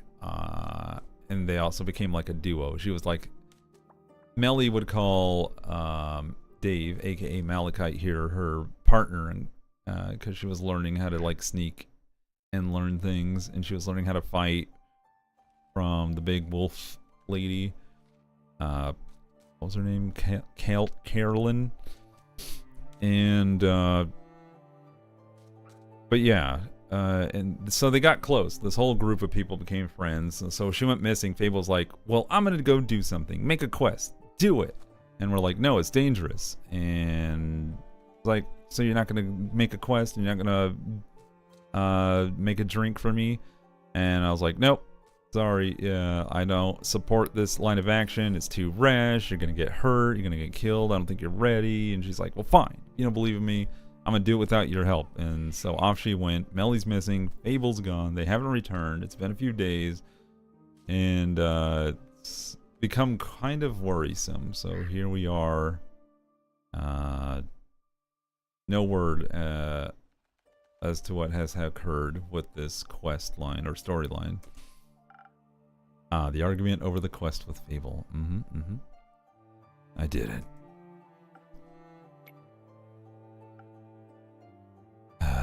So Melly isn't back yet either. No, I'm afraid not. Cool, great. I guess I'll talk to Carolyn. Your parents? Maybe. Do you think they still love me? I don't know. I hope they do. I hope they love you well, but I don't know.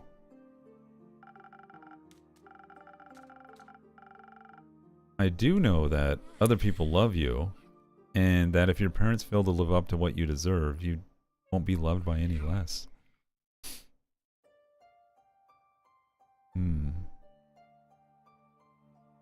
Well, I'd like to believe that. Sometimes I just think if even my own parents could leave me, anyone can. Don't measure your worth by actions of the people that hurt you. Nothing good can come of that. Remember that, chat. There's going to be people that you meet who you put faith in, that you put trust in, that are going to hurt and disappoint you, but like, don't measure your worth by that. Just learn, grow, move forward, and hopefully put them out of your life if they're truly terrible people. Don't waste your time with that kind of bullshit.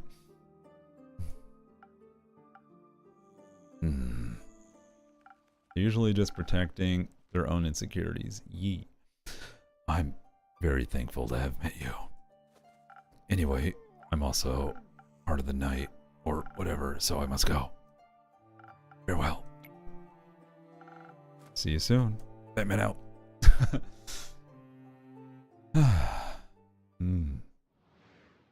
More snacks for Av2. These days are getting short. Usually it takes quite a few conversations to get to the end of the day. So you're saying you were surprised that in your own playthrough Fable was like that? Oh yeah. Didn't we send someone to kill Dave's parents? What ended up happening? Oh, so yeah, we just went over that. That's why Malachite / Dave was talking to us. So Jade went over to give him a warning shot and say, hey, don't shut your faces over here. But before that could ever happen, Dave threw a knife at her staff to stop her from doing it. And she's like, bro, what the fuck? I'm trying to do the job here. And he's like, no. And it's like, all right, fine. She gives him her staff and is like, you do it. Make a choice, damn it. And he's like, oh, shit. So he doesn't follow through. His parents recognize him. And all he can do instead of being angry is just ask, why did you leave me? And the parents are like, well, we thought you were dead. But they apologized. They owned up to it. A rising tide came. They sat on a rock. and for 2 hours, and they talked about the explosion of what caused the tidal wave in the first place, which is apparently a volcano exploded and it collapsed into probably an atoll, and it created a tsunami that went through the portal of Leviathan into our world of Asteria, and whoosh. So yeah, inland flooding. But anyway, they talk about life and how they want to, like, hey, do you still want to be a family? Do you is that okay if we can get to know each other? He's like, I don't know, maybe. So he's gonna give it a shot. He's kind of worried that they're gonna hurt him again, but you know, benefit of the doubt. He just wants to be Batman so badly. I mean, what? Vengeance for Gotham. Yeah. Alright, so it's the 30th, which means 3 days have passed since the last they left. So Chaos Protocol, Chapter 20. Let's see what happens now. Chaos Protocol. Interesting, interesting. Thank you for the refresher. I was away. From rags to... Oh. Melly! Oh my god, she's back. Yay! Alright, let me get the voice ready. Which means I need to go into my thingy. And adjusticles. Boop. There we go. Hooray. Ah! I didn't mean to press that. Take that out. That there. Looks like right around there, yeah? Alright, let's pull this back up. Innkeeper! Surprise! Hello! That guy looks like he's made of stone. He's a prick. I don't like him.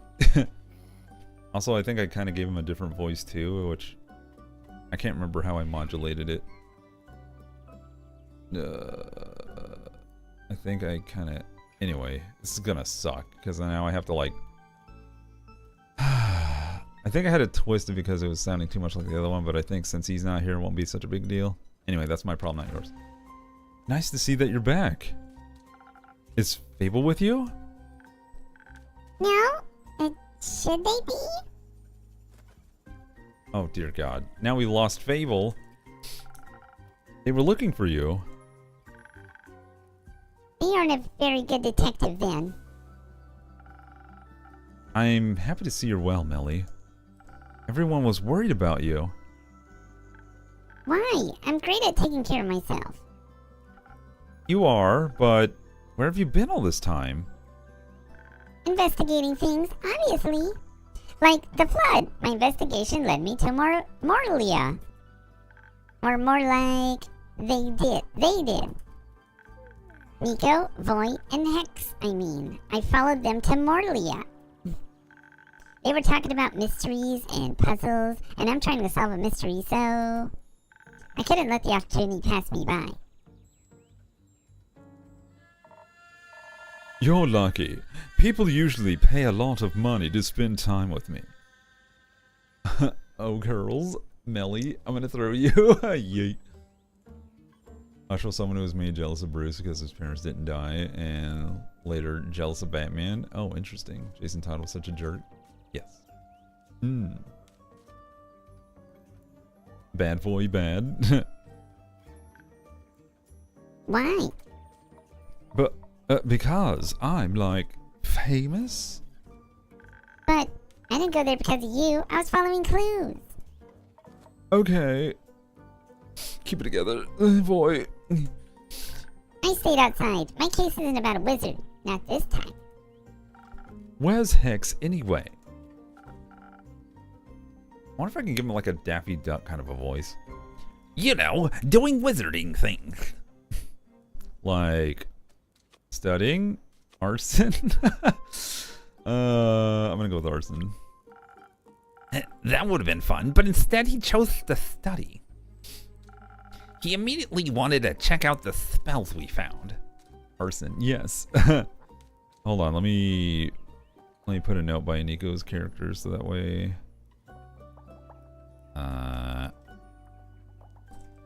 There we go. Now I know what it is instead. Ads, damn you, Bezos. though he seemed pretty disheartened. How come? Not sure. I guess he didn't find what he was looking for. Maybe because the world's greatest treasure was already traveling with him. Yes, of course. What would that be? Me? Never mind. He told us to keep an eye out for any time magic razzle-dazzle. But we found nothing. At least he managed to get inside and return safely. Yeah, that was... The way there was easy peasy. We got there thanks to Nico pulling off a shape-shifting trick and pretending to be a merchant. Stole some guy's coat and face and used his reputation to secure us a boat ride to Morlia. I don't know if that fits him, but... Unless I go Weird Al on his ass, but I kind of don't want to associate Weird Al with his face, so I'm going to avoid it.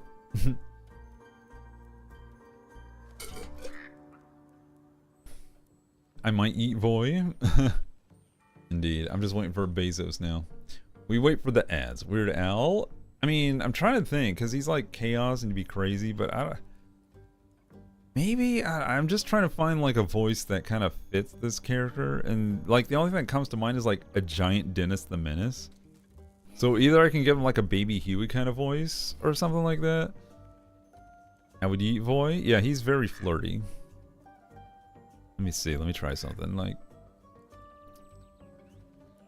Stole some guy's coat and face. Used his reputation to secure us a boat by the Molia.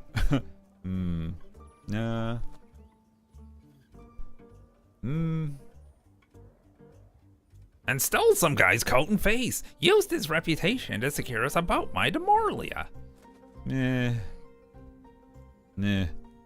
And the other one I was doing kind of fit him, but again, it sounded too close to Hex's voice that I didn't want to like jump between the subtlety between the two. I wasn't feeling it after so many like exchanges. Because if I could do like a raspy voice like this, maybe I could do it. But it's really hard. Stole some guy's coat and face and used his reputation to secure us a boat ride to Morlia. That kind of fits. But remembering that exact like sound is hard to describe. Don't strain your throat though. Yeah, that's the thing. Like I can do Daffy's voice no problem without effing it up. Anyway, gotta wait for the Bezo. We're almost done. Let's see. Arkham's Cop ahead while the Cape Crusaders ice cream escapades cruise a flavor frenzy. A beanie mystery unfolds, merch drops in the chat, and a certain Dave stirs up trouble. So, anyone, did y'all look up the beanie? What do y'all think? No one's told me, or if y'all did, I didn't see what y'all said about the new merch. We're back. We are. What about a more rounder, deep voice? Is that easier? You see, that's the thing. That I don't know what you mean by that. You have to kind of give me like an approximation of a more known voice. It got buried, but everyone said it was cute. Oh, okay. Well, thank you everyone who said the new beanie was fantastic and cute. It did get buried in all the Batman talk. Merch good. I love the beanie. Hooray. I even cross-linked the item so that way if you're looking at the beanie, you can see links to the hoodie, shirt, and long sleeve. And if you're in the long sleeve tee or hoodie, you get cross-link over to the beanie. That way, if you want one or the other, you know. As far as we'll have a dark purple option for the beanie. They had black, dark gray, gray, white,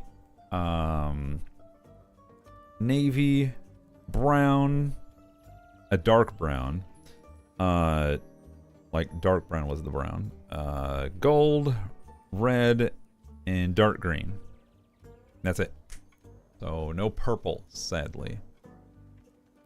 I couldn't find matching beanie colors to go with.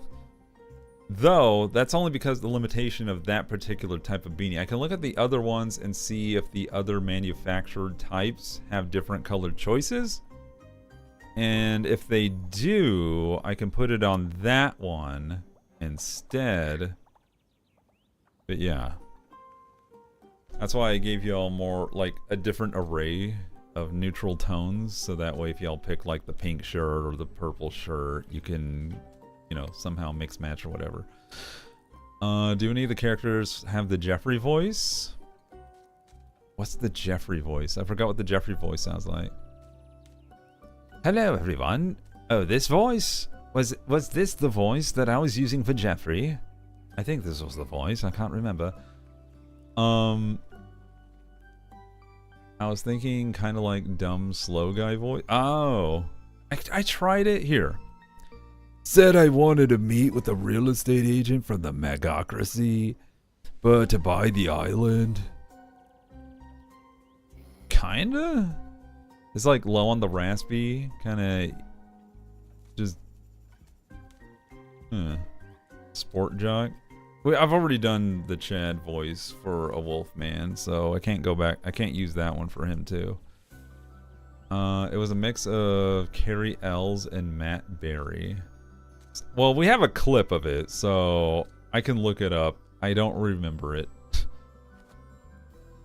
We literally submitted the entire line as a clip, and I submitted it to St. Jude for their review.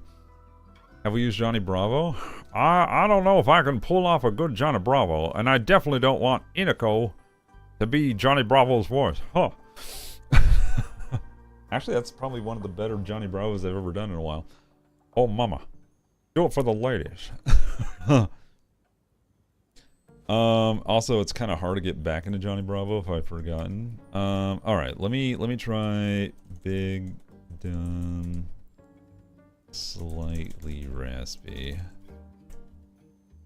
He's like, I don't know how I could do a Johnny Bravo, you know.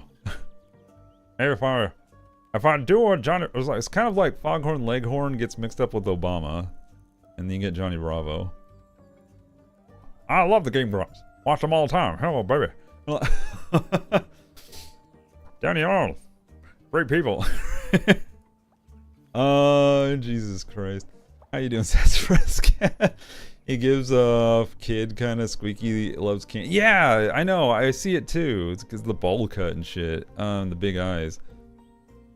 But being in a big dumb voice, and I don't want to do it because if I do raspy plus kid voice, it destroys my throat. So I think if I do big dumb plus like raspy voice, I think that's the compromise I'm gonna go with on that. But I do enjoy your input. That's what I offered to grab a Jeffrey clip for you. Yeah, no, it's fine. I don't want to give him a Jeffrey voice. Believe me, this is not. Iniko is not Jeffrey voice. I wish I could do like a really good like Naruto voice, like kid Naruto voice. Believe it. But that is not my vocal range. Because for one, English kid Naruto voice is voiced by an old woman. Well, not old woman, but she's like, looks like she's probably in her 50s or something. But yeah, that's not something I can achieve. What about Teeves from Guardians of the Galaxy 3? I haven't watched that movie. Spoiler alert. I don't know. I was kind of burned out on like Chris Pratt that I have to watch it at some point, but like I haven't found the urge to be like, you know what? I should probably watch that at some point, and I didn't. Instead, I watched a stressful movie. Goku in the Dragon Ball series is also voiced by a seasoned voice actress. Oh, in Dragon Ball? Oh, yeah. Like young Goku. I could see that. Like, where's your penis, Bulma? And they're like, what the fuck? You know. 50 is old. Yes, yes. And then he goes up to this Obasan and like pats her crotch and is like, you're a girl. And it's like, oh, Sonny, do go off. And Bulma's like, don't stop doing that. Oh, man. Early Akira Toriyama is a saucy boy with his manga. There's a camper at camp that speaks in a raspy kid voice. It was the weirdest thing to hear him talk. Nice. I was a bit bummed out on Pratt in the MCU. Yeah, and then like he's in everything. Did that Garfield movie ever come out? What's the rating on that? 31%, 36%, 5.7 out of 10. Yeah, it's super mid. Snoop Dogg isn't that bitch? Of course it is. Anyways.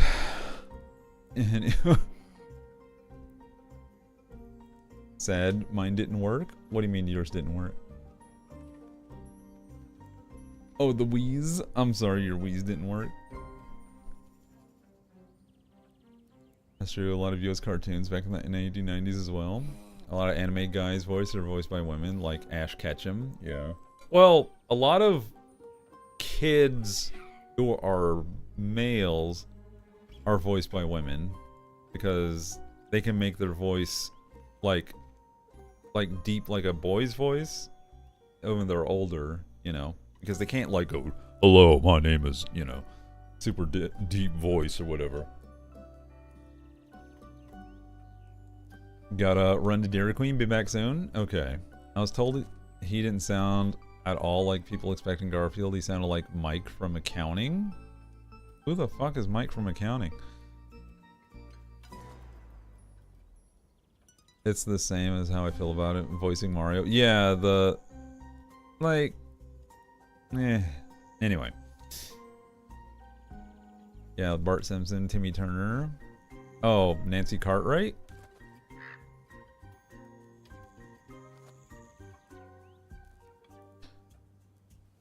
I just meant he sounded just like some random guy. Oh. Well, I want the Bill Murray kind of voice. Hey, how's it going? Hey, I'm Garfield. I hate Mondays. And I want lasagna. Oh, jeez. Well, that's one of the weirdest tie-ins in history, is that the voice of original Garfield from the Garfield and Friends show also did the voice of Peter Venkman in the Ghostbusters cartoon from the early 90s, who was played, you know, by Bill Murray, who then did the voice for the Garfield CGI movie. So, yeah, it's Bill Murray is Garfield is Bill Murray. The prophecy is complete. Let's see. It's Groundhog Day again. It's Groundhog Day again. I will never escape my hell. All right. So let's just continue this, because I think we've kind of elaborated enough on this whole journey of what Inako sounds like. I told him to pick us up in a week or so. By then, we'd be far gone. What happened to you once you reached the island? I'm quite intrigued. Before we tell you anything, I'd like a drink. Something that goes down like honey and will make my poetry flow like a wild river. Nothing easier than that. Groundhog Day was Monday. It would truly be hell. I mean, if you saw the movie, you would understand like why it was hell. What do I want to give? What do I want to give? Deep. What do I want to give? There's so many different charisma ones. I'll do this one. Boop. Yeah, I gotta do my stretchies. Oh, tight shoulder. Fuck me. Oh, man, I really did a number on this thing. Oh.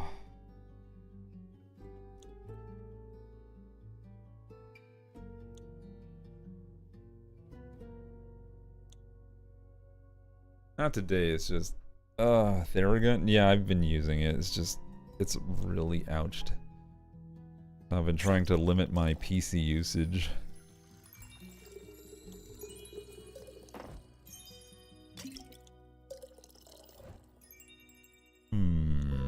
Oh yeah, this drink needs an infusion. Rip. Let's see. Ta-da! Zoop. I need to get one for myself. It's worth it. Some honey for those vocal cords. Enjoy! That's what I'm talking about. Amazing. Can we move this story onto this story now? You got somewhere to be? Nah, but I'm getting bored. We got to Morlia, an island so small it's basically the tower's wild backyard. As we walked between the crystalline roses, I expected to see secret passageways hiding behind every corner. I almost brought you back a rose. Why didn't you? I thought you wouldn't like it. I would have. Oh, well, okay, that's, moving on. The tower itself reached so high, I thought it might be reaching out to kiss the moon itself. It was really tilted, at about a 5-degree angle. I measured it with my paws. The bricks were still wet. I'm sure the tsunami shook its foundation. You would think the waves would have done us a favor and knocked it down the door, but no. That That locked door was the first challenge. Iniko's lockpicks broke seemed like a skill issue. Haha. L. F. Broke? Skill issue? Bro, that door ate my lockpicks. A door mimic. A classic first step to securing your establishment. You talk like you've seen one before. Have you ever tried to open my door when the end's closed? No? If you do, don't use any lockpicks and take care of your fingertips. So, how'd you get inside? By charming it. Did you fuck a doorknob? Oh man, where's Danny, California? No! Her fucking doorknob time was now. Let's see. I got a shoulder exercise stretch from my physio last week that's supposed to help strengthen the upper part of your shoulders and back. I can probably find a video. Please, I would like to try one, Allie. Thank you so much for bringing that up. Dang. Ahem, the door needed a good knocking. Yeah. Danny! I know, the one time Danny isn't here. I hope they're alright. They're usually a regular every day this week and past weeks. Danny! Alright. Well, try to remember the context so that way when we tell them the story, they'll understand. Alright. Hex forgot his spell book and I couldn't get the arcane lock-on-lock spell to work. And obviously it wouldn't let us in just like that.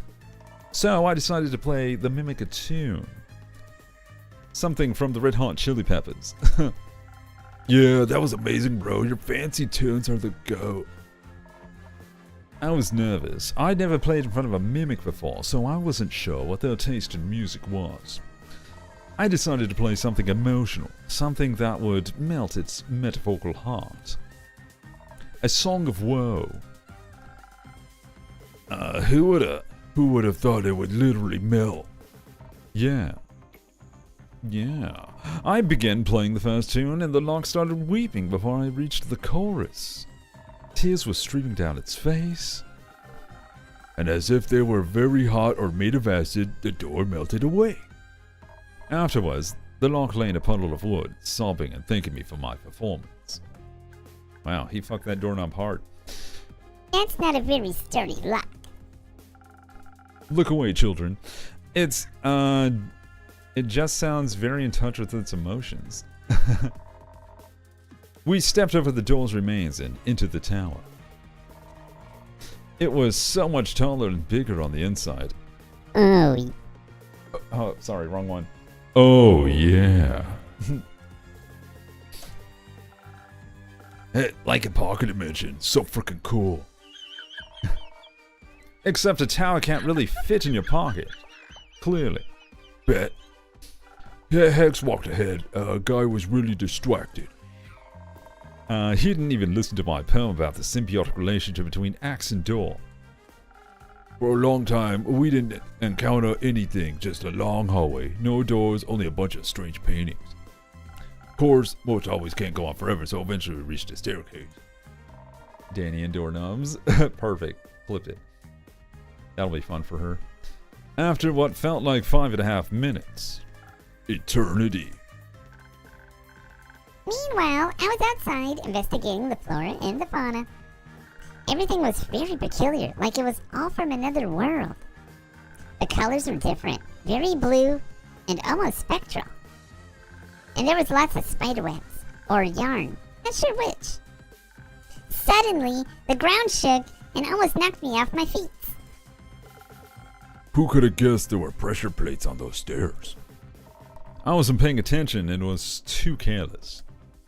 One wrong step and a pressure plate triggered an explosion and... Clonk! The whole staircase began crumbling down into a pit of nothingness. bit by bit, starting from the bottom. I rushed upwards to safety, away from the weird wizard abyss. I stumbled, and if it hadn't been for Hex, I'd be mush. He grabbed my hand and pulled me up.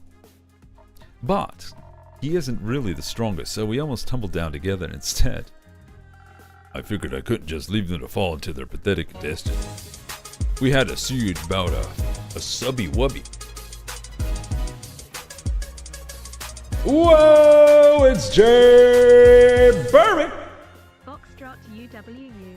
UWU. Welcome aboard, Jay Burby, with the 32 months.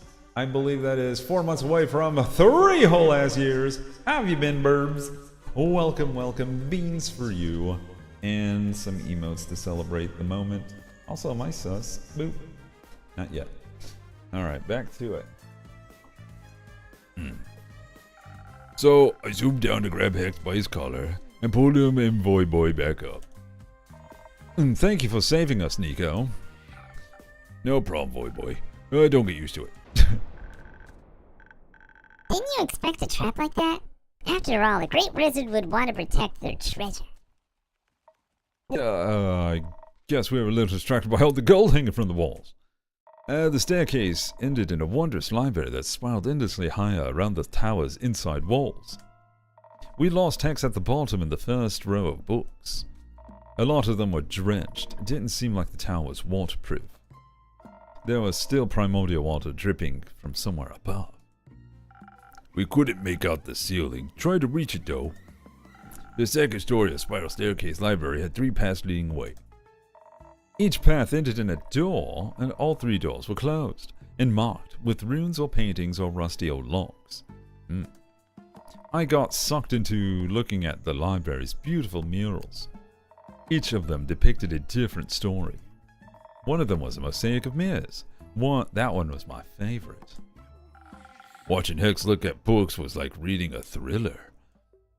Almost every second book was rigged like a trap. But he figured out the pattern quickly. Something Fibonacci, I don't care. Or I don't know. Yes. Once I was able to pry myself away from the mirrors, I started looking for spell things. You know, A, B, C, D, E, F, G. I knew Hex was most interested in those, and you know, you can help when you can. And you know, help when you can. I didn't. I mostly looked at the small treasures lying around. The wizard has this real cool staff with a chonker of a gemstone embedded at the top. Imagine the damage I could do with that. But I also found something else that was really cool. Here, take a look. Ooh, I got a shiny. Wait, what? Where is it? I'm all like, I heard a shine or a shimmer. It's dope, right? Oh, I don't know. Where'd you put it? Where? What is this? A weather jar, duh. It shows what the weather's like in another realm. I see. Let me guess. Avalon? I knew you'd get it. I found some spell scrolls. I hate that I know the sequence because of the theory channels and GT Live. Huh? What are you talking about? Oh, the Fibonacci sequence? Where it's like one number, and it makes it like a fun little spiral. What is it, like 1, 3, 5, 8... 13 something. Yeah. Dang, Matt Pat. It's a math theory. One of them had golden runes on it. Hex liked that one, but he didn't love it, you know. Then, nestled between a few red velvet armchairs, I found a glass case. Oh snap! It's Alu the Crow. Hold up. Alu the Crow! Can we get love in the chat for the mod? Ceruli Shrub Alu the Core. the car. Welcome back, and thank you for the tier 2 sub for 33 months on a 33-month streak, 3 months away from 3 whole ass years. Thank you for being around for so long and for all the support you've provided this community. How's it going, my good dude? Beans.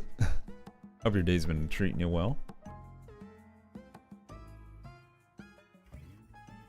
Yes, you is. I'm going well. How are you, Cerulikat? I'm doing alright.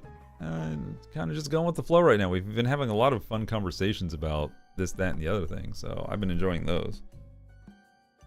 And again, if anyone out there needs any catching up on the story, I don't mind filling in on like what I can provide. It's a lot of many different like story threads, but I can provide as much background as I can, or just general summary of like what this game's about.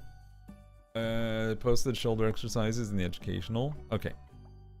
I don't have like a... Oh, that's right. I didn't want to make a health and fitness channel because I was afraid people would abuse the knowledge with homeopathic bullshit. So I was like, Also, I was also afraid it would turn into Chat MD, where non-professional medical people would start offering their advice. It's like, oh, it's totally this. You have pregnant cancer. And it was like, uh-oh. Yeah, right.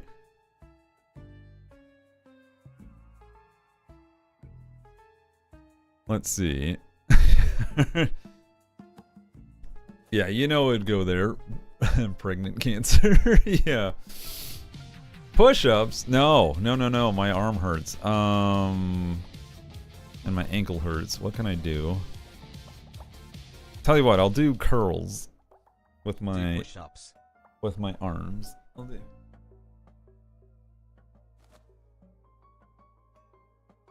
Here, I got this free weight. I'll do curls. Crunches?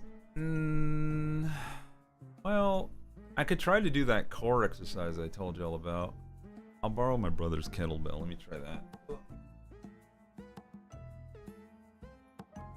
Yeah, let me go get it. The thing is, you won't be able to see me do it, so...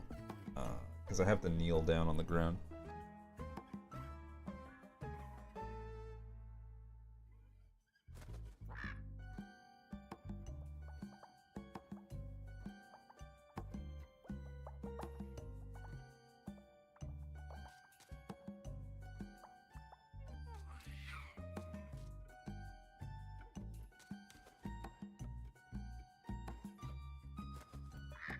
All right.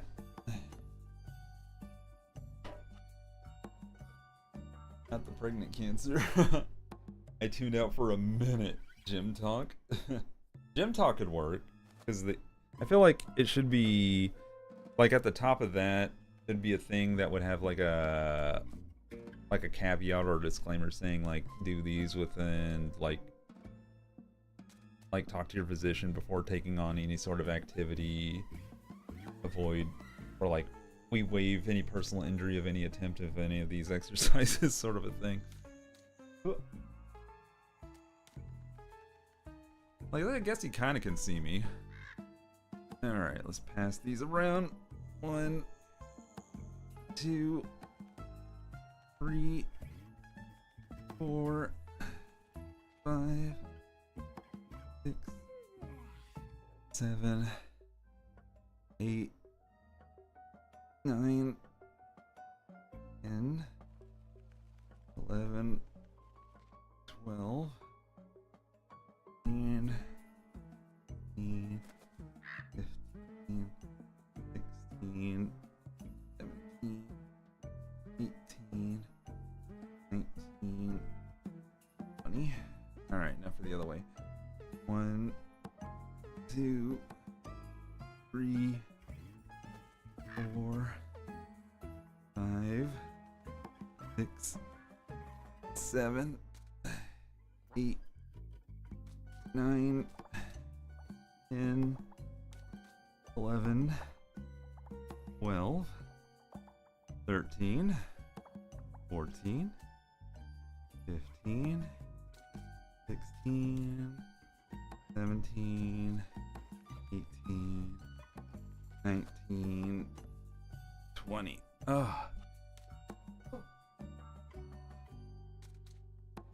This is a 15-pound kettlebell, by the way.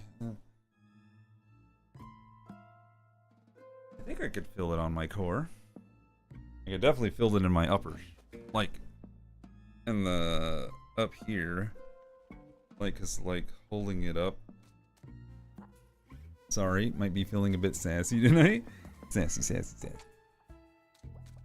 Alright. I mean, that was activity, so thank you for bringing that up. Proceed with caution. Exactly. You know, that's not a bad idea. I might open up a gym talk.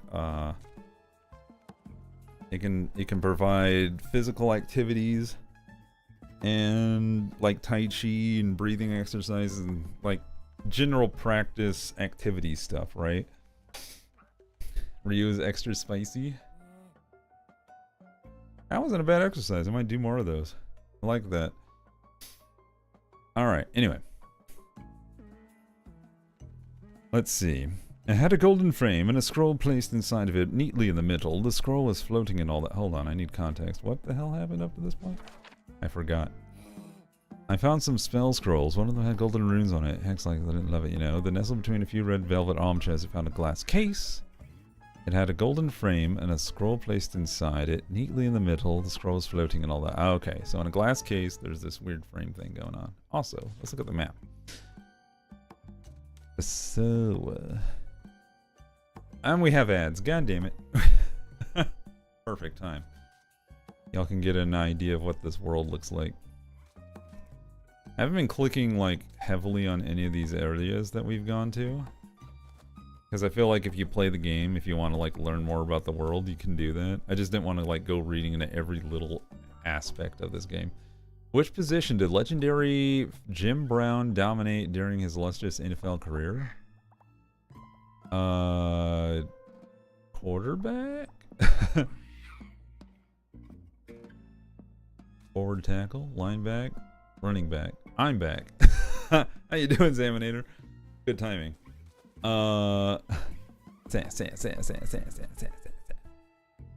Why is Ryu so spicy? Welcome back. Oh man. Oh, about to find out in a few seconds. Let's see. I mean, girls, you will get pregnant and die. Damn. I know. It's like, what's your gender? How old are you? You're pregnant. It's like, no.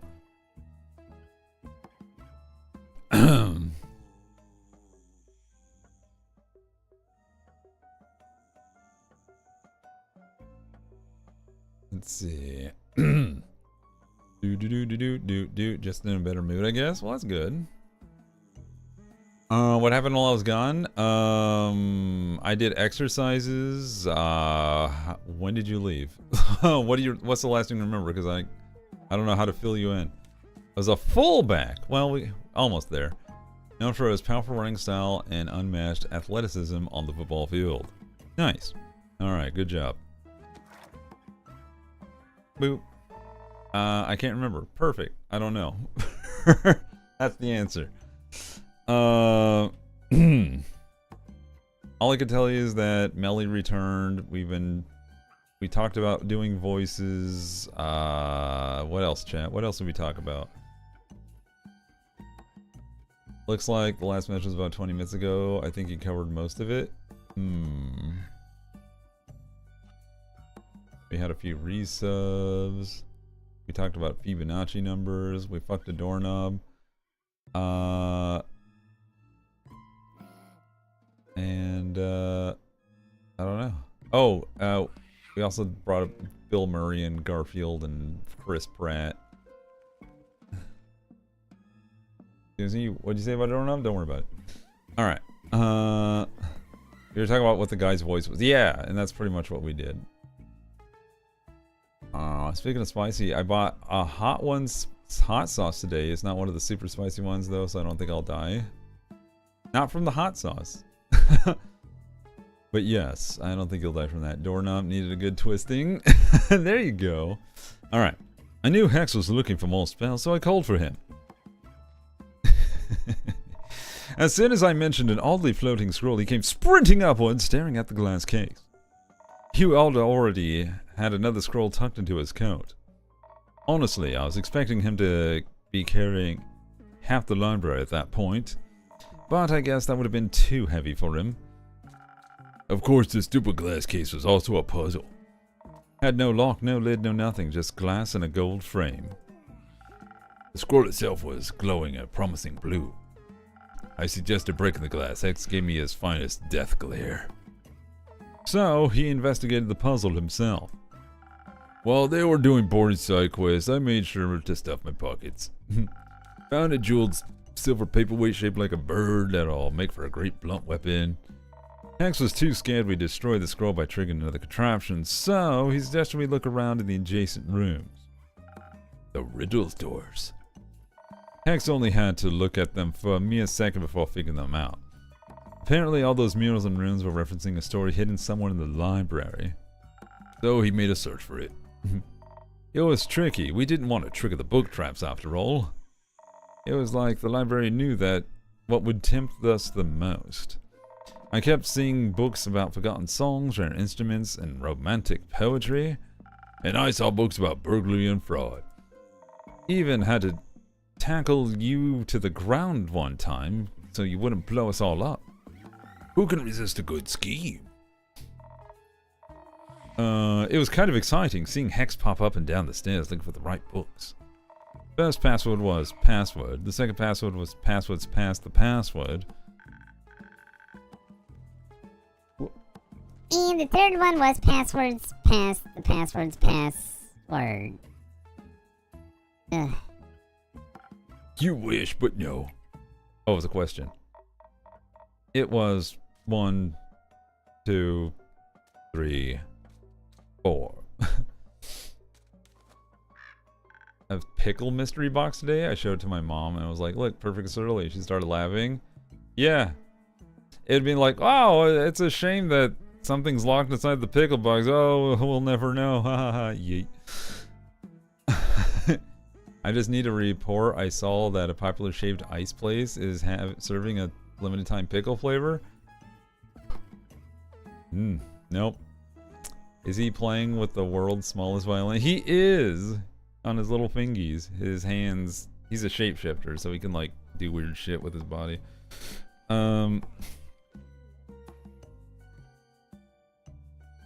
Easy to crack. Good for you.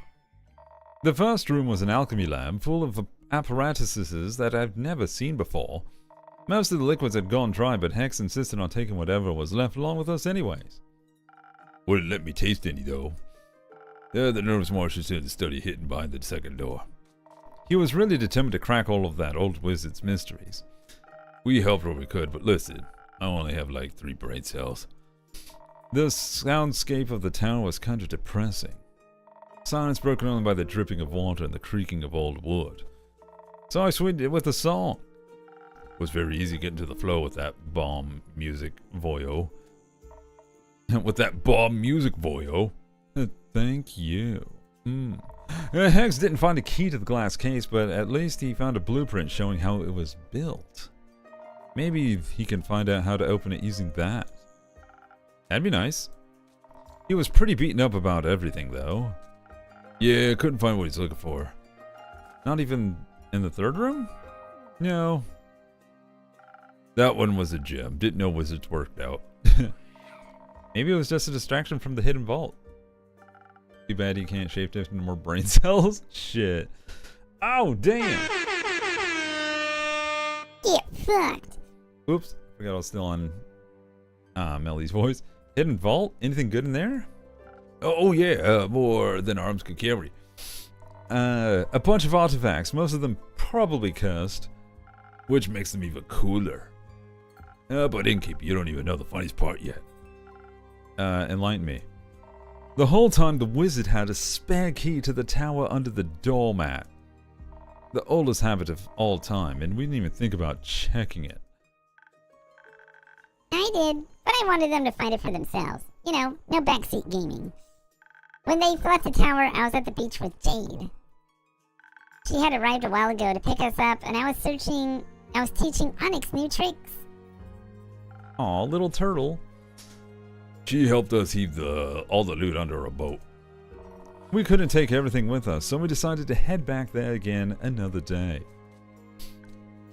There's one thing that doesn't make sense in this equation, though. And that would be... Nico, Foy, and Hex traveled alone. Well, except for me. They're stowaway. Yet, I found a fresh set of footprints by the coast before Jade ever arrived. Like there was a fifth person on the island. Maybe someone was there just shortly before us. We didn't even notice, LOL. Just like we didn't notice Melina. I'm sorry for staying hidden for so long. Don't apologize. I think it just proved your skills as a detective.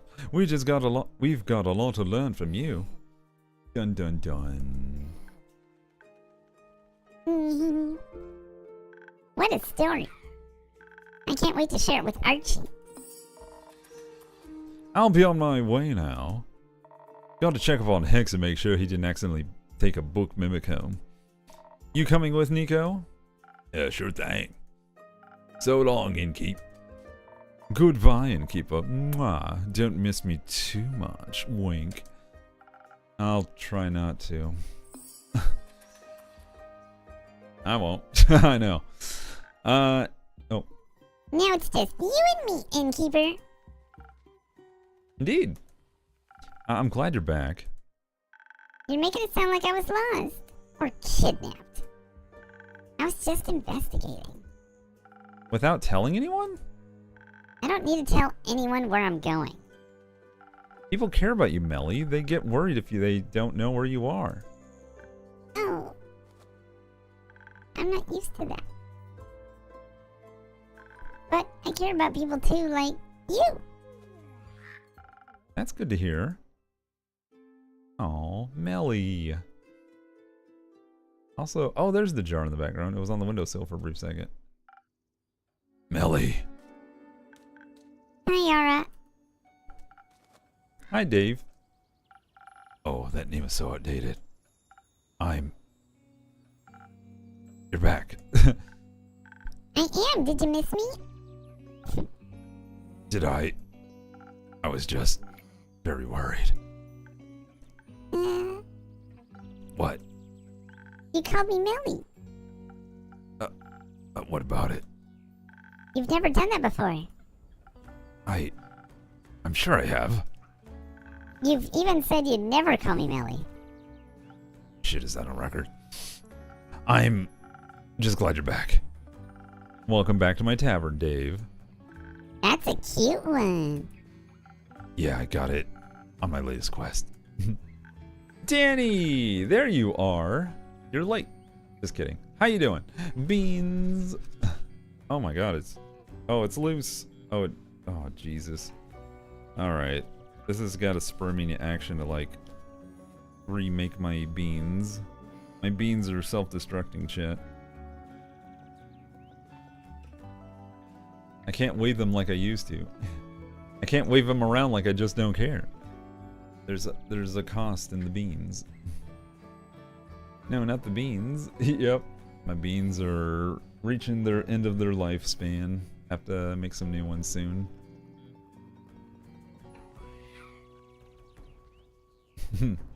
Oh, hi, Danny. You missed the doorknob and the door plot.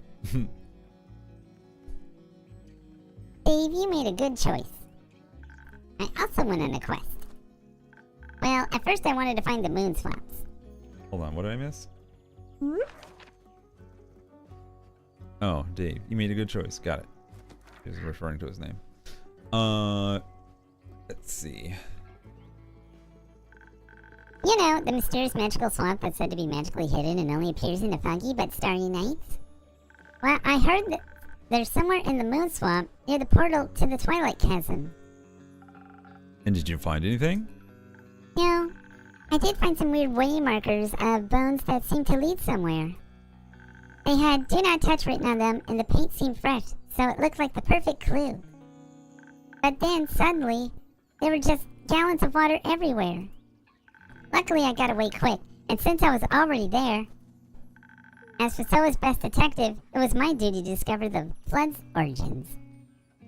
Well, at first it was more of a stowaway than a detective, and also I couldn't figure out what... Don't storm off like that ever again, you understand? I was so worried, and no one knew anything about your whereabouts. Now.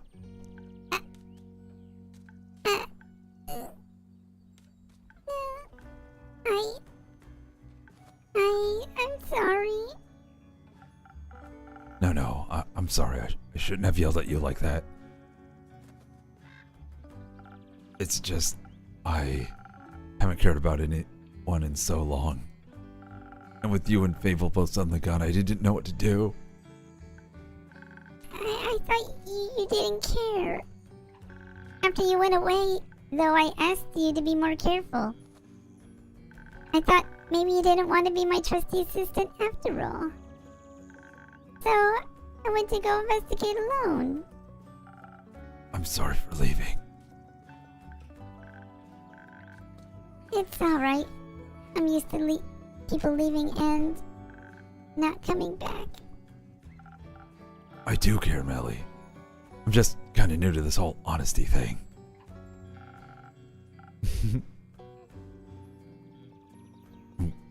I'm kind of new to this whole empathy thing. Yeah, I figured. If you'd like, I could fix you a drink to help you find your words again. Don't know if I'm up for trading another secret in exchange. It's on me today. You've got enough to worry about. So, let me see what I can do for you. Boop. Say Melly. Alright. I think he needs another loquacious juice. Yep. Let's give him an old-fashioned spoken heart. Boop. See if I can't put anything zesty inside. Oh, this'll work. And then nothing but the Riz Jizz. Nice. 1 pepper and 3 dong? Why was there a dong? That was interesting. Enjoy your magical liquid eloquence. Oh, whoa. Yeah, I was like, huh? It doesn't taste that bad. This might actually help. So, your quest. Jade said you were stranded on Morlia? Yep, I followed 3 very suspicious looking fellows and somehow ended up on that island. Why do I always run into wizards and magic when I'm out on adventures? And traps! Magical traps everywhere! Sounds very dangerous. A detective's always seeking thrills. I'll make sure to be careful, I promise. It's not about that. I know you know how to take care of yourself. Otherwise, you wouldn't have solved the T-Rex case. But don't keep putting your own life at risk in exchange for a quick adventure.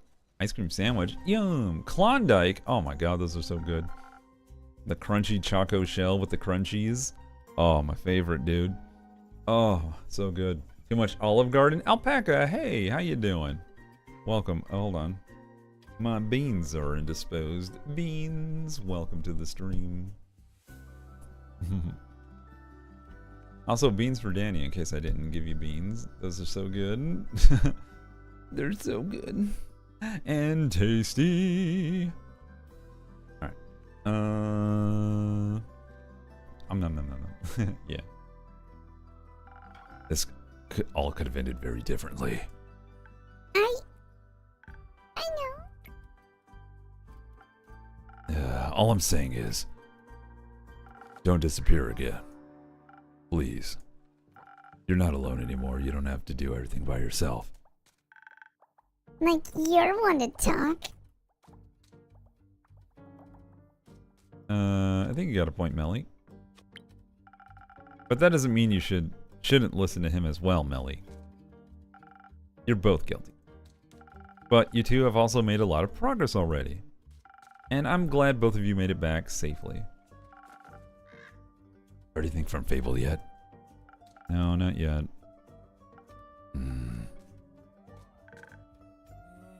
What about Carolyn? She came back after the flood. Currently, she's investigating some undead sightings in the Pale Woods. Do you know when she'll be back? No, but the two of you can wait here for her if you want. Yes, please. I want to stay until Carolyn gets back. Alright, I'll keep you company. How about I spice up your wait with another drink? I'll pass. Oh, but I'd like one, please. Of course. Do you want anything specific? That whole adventure was pretty exhausting. Maybe something to combat my mental tiredness. Nothing easier than that. Alright.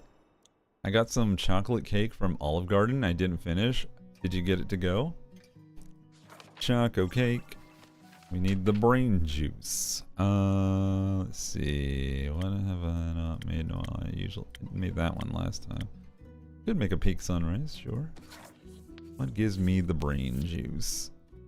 Maybe this one will help. Alright then. Glug. Glug.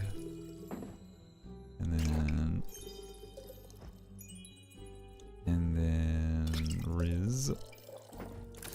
Yay. Boop. I was breathing distress, I guess. Oh. That's right. Let's see if this will wake you up again. Oh, thank you. This is delicious. I can feel my synapses connecting. Brain growing. Analyzing human worth. Deemed useless. You know, now that I've had some time to think about it, beep boop, I think I figured out why Hex was so bummed out about the loot. Care to share your insight with us? But of course. He has a younger sister, right? Which always struck me as odd. She looks so much older than him. So, what if she just ages faster than he does? And he expected to find some very special loot in that wizard tower. But he didn't find it. So, what if he was looking for something to extend her life? Like a scroll of immortality. What a foolish idea. Hey! Not you, Hex. Even if it's tempting, those are powers that no one should interfere with. I agree. What if she turns into a zombie? You know what I like about this picture here is that she has like the adult looking drink and he has like what looks like to be like a little kid drink. Like I feel like they should be swapping drinks, but anyway, his has like hearts and bubbles. It's funny. I've had enough of them. Definitely. We should tell him when we see him again. Or maybe we should tell Carolyn when she returns. She seems to be experienced in dealing with the undead. You think it'll be a long time before she gets back? I don't know. It could be very soon, but it could also take a few more days. One martini for the lady and one soda for the big kid. Yeah, exactly. You've had a long day. Aren't you tired, Melly? Yeah. I'm not tired. At all. Let's wait a bit longer. Maybe she'll show up and Fable with her. Sounds good. Alright. Let's see who shows up. If anything at all. Oh, Melly's gone. Did she fall asleep? Yeah. Maybe I should bring her home and wrap this up for the night. Yeah. Go take her to Rufus, your sheepfish. That's a good idea. You should get some rest as well. I'll let you know if I hear anything about Carolyn or Fable. Take a drink with a swirly straw, please. Alright, there's not much for me to do otherwise. Except care for Melly. She needs you. Yeah, I think you might be right. Good night, Dave. You know. Forget about it. See ya. No, come back. He was about to open up. Oh yeah, there's a little storm in the little jar. That's cute. Snacks for Ab2. Sweep away the bullshit. Get rid of this damn light. Achoo!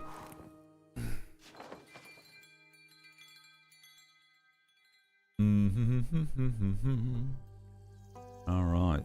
31st of the Astral Moon, so one day after.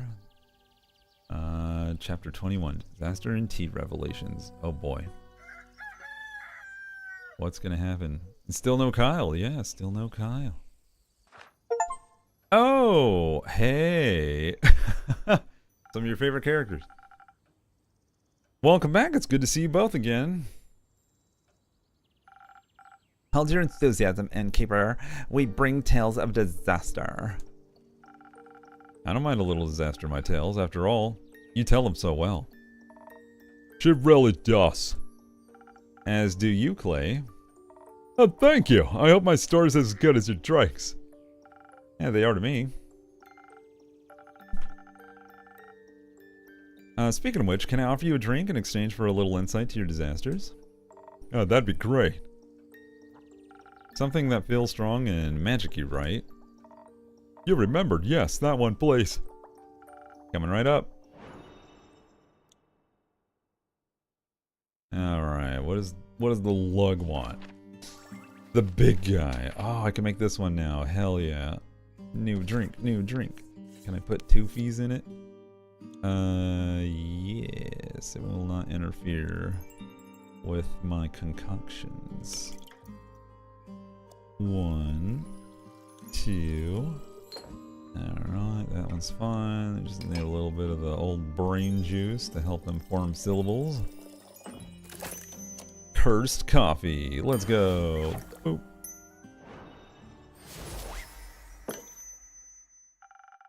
Something tasty and strong, but hopefully not disastrous. Very tasty. Very strong. You've really got the best drinks around. Oh. Oomst. Oh, girls went lurking time.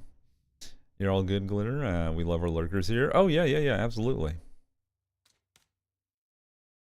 Sorry to be quiet for a bit. I gotta figure out possible gifts today for Ron to give me for birthday. So, yes. I have to hear that, Clay. Big old goofy smile. T8, you're bursting at the seams. How are the archives?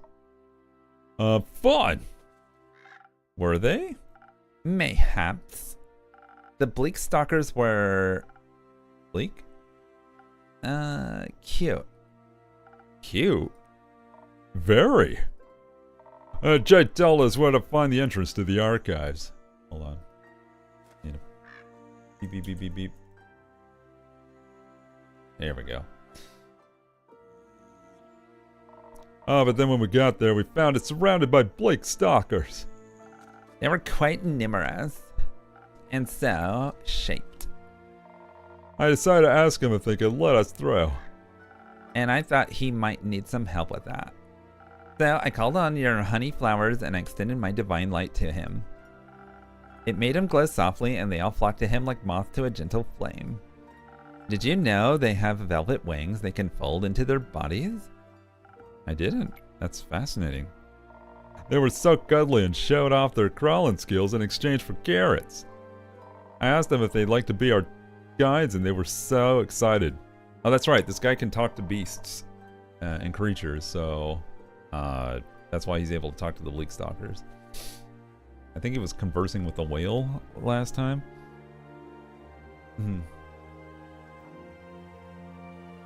Coffee! Rhea's excited. They'd never been our tour guides before, and at first, they thought it involved eating people. I might have acted a bit standoffish when trying to correct their misconception. Clay was able to convey the message much better. He's very good at explaining things. But not that great at understanding. I think he really understands people. And that helps him meet them where they're at. Bestie. Yeah, I try to. Everyone has their own way of understanding things. I think that's beautiful. I envy your empathetic approach to life, Clay. Do me right here on the floor. Thank you. But you got your own strengths. Alex, how you doing? Cerulikat. What? It's like you totally get me. Seek my divine wisdom. My Pelodesi.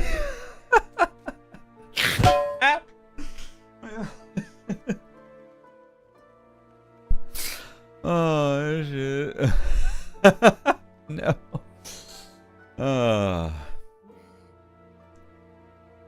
You deserve that, Bad Saru?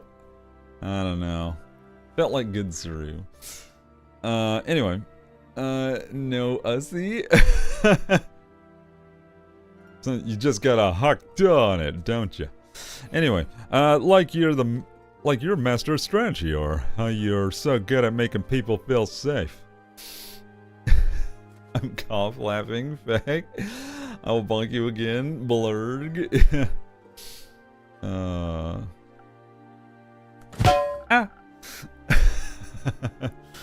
I suppose we make a great team.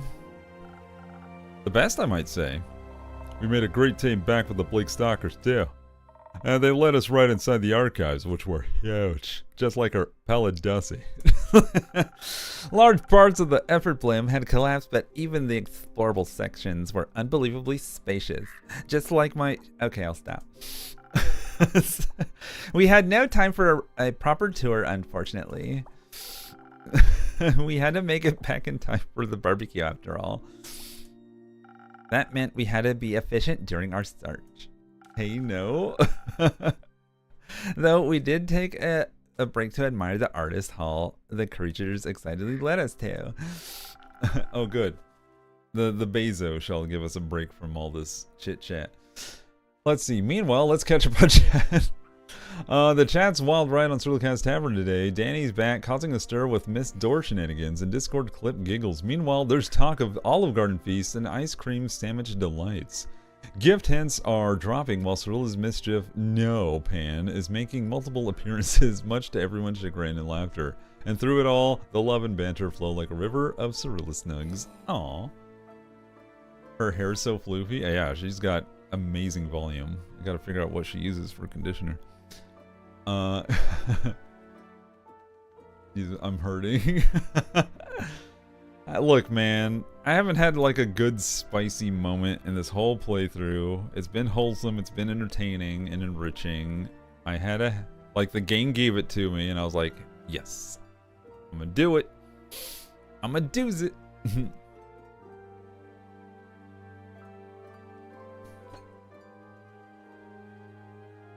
Holy crap, his knuckles are so square. Yeah, there's like no round ridge. They're just like, I can't like force my knuckles to be straight like that. I guess that's as close as it'll get, but you know, normal fist has like a curve to it. Back had to make a eviction of a giant vinaigrette. What? Oh, went to the bathroom because the oils. Adds over, hooray. Alright. We found an abandoned pottery equipment that distracted us a little too much. You remember that scene from Ghost with Patrick Swayze? Well, we reenacted that and things got steamy. Using more time than was perhaps appropriate, we molded tiny versions of the little creatures as a gift to them. They loved them. Afterwards, we split up to cover more ground. Each of us was guided by a group of bleak stalkers. Pottery. Yeah, we threw some pots, if you know what I mean. A dangerous choice. That's when the monsters get you. That's what Clay said. So I enchanted the friendship bracelets. I hate everything. That way they could always sense in which direction the other person was located. Oh, that's cool. Oh yeah, I see them wearing the friendship bracelets. That's cute. Hers is aqua and his is orange.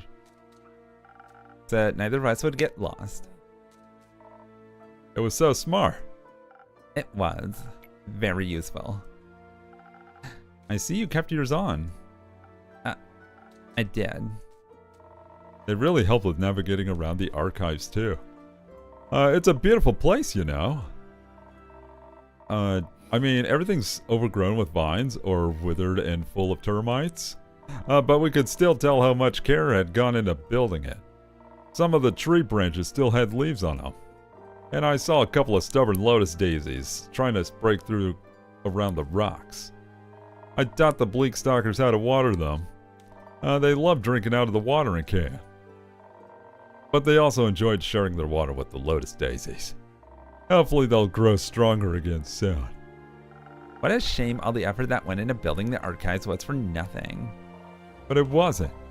It meant something to someone once. And I could still feel the love in it even during our visit. Maybe it'll even bloom again. It's called the Everbloom, right? Like forever? I wonder who named it. We should go back sometime and see if we can find any information about the archivist. I bet they knew some great drinking games. Perhaps we should honor their contributions by studying the knowledge they left behind. Why not both? They should be people first, symbol second. Oh, yes, I guess both would work too. Good idea, Clay. Do me. She's blushing, though. What else did you find in the archives besides friends and the beauty horrors of time, I mean? I got a little distracted when I asked our new friends to point me toward the cooking section. It was so fast. Just like... Anyway, I found so many new bread recipes. I can't wait to try it out. You know, like sourdough. Pocket Shark, hello. Beans. Welcome to the stream. Good to have you here.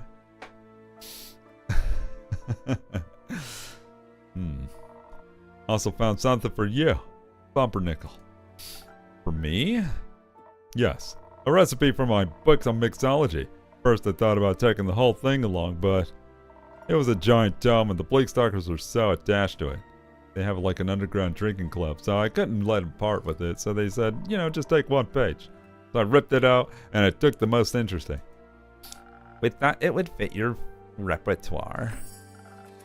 I think it does. Thank you very much. The Last Whisper. Ooh. As for me, I asked them to lead me toward the dangerous knowledge and soon found myself in a hidden study. The Bleakstalkers didn't want to go inside, like they were scared of its contents. Just like what's inside my... Anyway, so I rewarded them with some treats and ventured inside alone. It was a complete mess, full of scriptured scrolls and written ramblings to be that would be forbidden these days. A little exciting. And worrying. Perhaps the papers I was able to translate spoke of the apocalypse, of the end of it all. So many beans. Beans! There was a research on the roots of the Aether Tree and how to unbind them, written with shaking hands and fading ink. Was this more scholarly or mad scientist type research? Hard to tell. The lines tend to blur with the blasphemy. Do you know a lot about the Aether Tree? Because Thea gave me a whole presentation about it. I wouldn't mind a refresher. It's a giant tree. Good start. A world tree. That means our world rests on it, in it, around it. Somewhere? In it, Mesley. Depends on who you ask. The dragons guard the tree because they created it. Maybe. But definitely they care for us. And since we live in it, it should keep existing as it does now because no one wants their house to crumble. A lot of people would get hurt if something happened to everyone's home. Ryu, your laugh abs are getting stronger. Holy shit. They are. That's true, but luckily for us, damaging the Aether Tree is impossible. It's larger than we could ever imagine. To us, it's really more of a concept than a tree. And the dragons defend it, despite their oath of neutrality. They're no easy foes. There is one way. The Sigils of Alcahest. Oh, alkahestry, just like in, whatchamacallit? Full Metal Alchemist Brotherhood. The what now? The Sigils of Alcahest. They're the key to destroying the Aether Tree, according to the scrolls I studied under the archive's candlelight. Are they some sort of spell? More of a manual to a self-fulfilling prophecy, a way of breaking the cosmos in accordance with its own rules. For the tree to crumble, its foundation must be fractured. The 5 sigils of Alcahest represent the 5 dragons, each of which must be damaged to topple our world's balance. Only then can our cosmos reshape itself. The scrolls spoke of experiments creating a sigil, unsuccessful experiments. That's reassuring. Not quite. They were only unsuccessful back then. Next to the notes of old, I found others written on cleaner, newer parchment with unfaded ink. Much of it was incomprehensible, written in languages I'd never seen before. But various sketches of whales caught my eye, as did the altered frostbite scrolls. That sounds unsettlingly familiar. I fear the starfall broke a sigil. By ripping holes into Cassiopeia's wings, it destabilized her flight. If she is damaged any further, time could be sent into disarray. Meanwhile, the tsunami, like I heard, didn't just plague the archives. The waves broke down the barriers between the primordial sea and the twilight chasm in ways never seen before. So that's 2 broken sigils. That's not good. What an incredible understatement! Anyway, to witness one such sigil fracture would be anxiety-inducing enough. Knowing it has happened to 2 will keep me up for many nights. And if I had a nickel for every sigil that broken, I'd have 2 nickels. It's not weird in and of itself, but it's strange that it's happened twice. And a little worrying. it's not 2, it's 3! 3? Shit, give me a nickel. Alongside the notes, I found an old map with fresh markings. All the names were outdated, but the intention was clear. Marked were the 5 interplanar portals. 30 years ago, their sudden appearance tore fissures in Gaia. I believe they were the first sigil. Bad, right? Very. Who could have done this? I don't know. And why of all things? If the Aether Tree collapsed or even shifted from its perfect balance, the destruction would end us all. End us all! Who would want that? No one thinking rationally, that's for sure. Uh-oh, he's got the bone shakes. He's got... they might have a good reason for it. Maybe we could talk about it. I doubt it. Destroy us all! Destroy us all! Destroy us all! Frickin' Billy and Mandy. Me too. However it may be that's causing this, they only have 2 sigils left. Would be quite bad, right? Don't they say that waking the Elder Dragon will start the apocalypse? They do. I feel like there's too many ways to start the apocalypse. Maybe they're all connected and waking will break the last sigil. Although, I'd like to think breaking all the sigils is indeed impossible. Because it's impossible to reach Tuat in the spirit realm, correct? It's not exactly impossible. One can make it to the spirit dragon via the astral sea at the dawn of the dying moon. That's in 5 days, right? Oh shit. Yes, but worry not.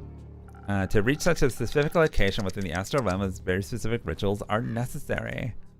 And Gaia's portal to Cassiopeia is indispensable. Said portal is located and safely protected by the Aperture, the stronghold of the Order of Starlight. And its rituals must be performed with outstanding accuracy to withstand the treacherous astral currents. Only the highest ranking members of the Order are privy to this knowledge. And I guarantee you, all of us would rather die than aid in the destruction of this world. If the rest of them are half as stubborn as you are, I think we're well protected. Hey, Daniel Warp, how you doing? And Brickwax! Oh god, that was a jump scare to enter on? Oh, the destroy us all part. How you doing? Beans, things are kicking up quite a notch right now. The bones are shaking. Exactly. Well, that's good then. The rest is worse. What's bad is that we don't know who's behind this. Or why, by the dragons and the endless horizon, anyone would desire something so vile. I can already sense your next quest. But can I offer you a drink first? Your throat must be dry from all that exposition. I wouldn't say no to a drink. Perhaps something that will keep my mind intact and defend it from lunacy if I feel like I'm going mad. Say no more. Oh, I have a mind defense one. Let me see. Oh, she wants straight defense. Do I have a defendy mindy one? Thought I did. No, that's the defendy charisma one. Oh, Last Whisper. It has a little skull in it. Cute. But that's a... Oh, it's my second agility drink. That's cool. Finally. Jesus. First again. Man. Anyway, I'll just make I'll make this one. Gotta be quick. And for that, I think I usually add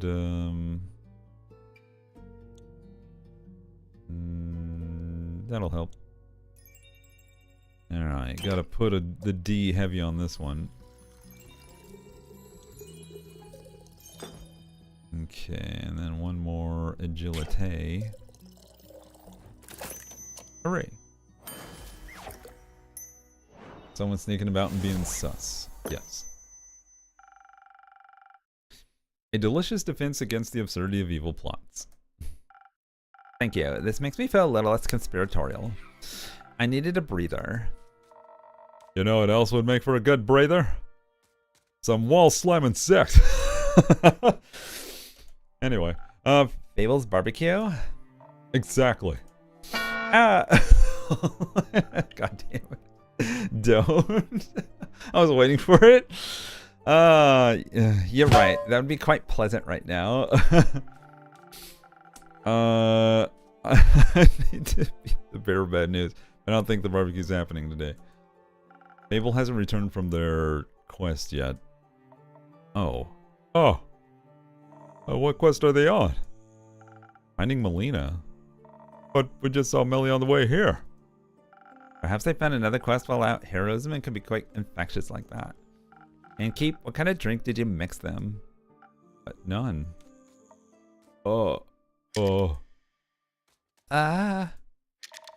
Maybe we should go look for him. Maybe so. Please do. Oh, don't. Oh. Don't. And she makes it back anyway, and she's like, like I didn't need your help or whatever. Do. And then she's like, gonna be standoffish because I helped her when she said she can handle it, and I didn't believe in her, and like, nah, fuck it.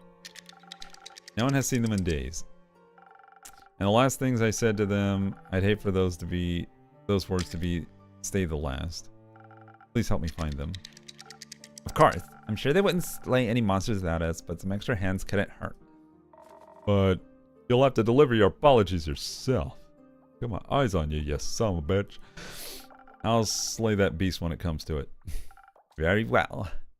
But first we must solve our urgent sigil problem. I feel like we're just missing one piece. Oh! Yo! Galran, guess who? You squint at them, Clay. Squint. That's right, everybody. A piece of what? Cake. Oh, goodness. Hi, everybody. It's Kyle here. I'd like to order my usual cake, innkeeper. I don't serve cake. Never have. Oh, maybe you should. Another delicious delicacy would be... also still no blood. Oh. The sorrow I'm feeling almost equals the grief I felt at the vampire glitter competition of 1389. Oh? I had to run out of glitter. I could serve you one of my usual drinks to alleviate some of that heartache. You're the cake innkeeper? I bet. That would be splendid. I'd like something to enhance my immortal strength. No shopping bag shall hold me back today. I'll see what I can do. I hate the Twilight references. Suck it.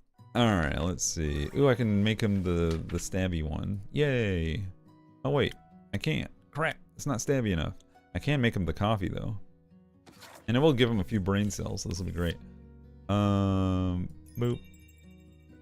Okay.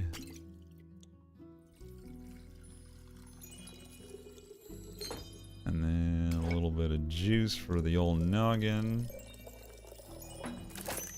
Off you go. Zoop. The long boy. Here, with all the strength of a raging fire and the dark side of the moon. Thank you, dear innkeeper. My blood is boiling with euphoria. Any particular reason for your shopping trip? A very particular one, dear innkeeper. It is a matter of life and death. I must head out to purchase this wondrous sustenance known as comfort food immediately. Not that song, Danny. The one from Mulan. Anyway. Boop. But I guess still Mulan. Mulan. Yes. Pink Floyd. No. Alright, I haven't the slightest idea. But it is rumored to restore you mortals back to full health. I'm afraid Rhea will perish should she not receive it. That sounds serious. Has she fallen ill? A fatal case of something called being in the zone. I assume it's highly dangerous. She refused to move away from a drawing board for over a year now. She even threw me out of the room upstairs when I offered her a blood pellet snack. How will her body handle another year without food? I have some good news for you. Rhea hasn't been sketching for a year. You guys checked in yesterday. How fortunate! And as for your legendary item, you should ask her about it. Generally, everyone has a different idea of what they consider comfort food. How wondrous. Though, something tells me you should give her some time before you go back upstairs to ask. Why? Call it intuition. I don't think intuition is a very good name, Innkeeper. Want me to help me find a better one? Of course! I'll think of one before the next 80 years are up. Thank you. I shall remain for a while. And once I have acquired the correct comfort food, I'll make sure my friend eats every last bite. Like a vampiric mother hen to her vampiric chick. I didn't know there were vampiric chickens. KFC. Kentucky Fried Christ. There aren't. Do you know that for certain? Yes. I would have sworn the ones at my family's estate had fangs. It's really no.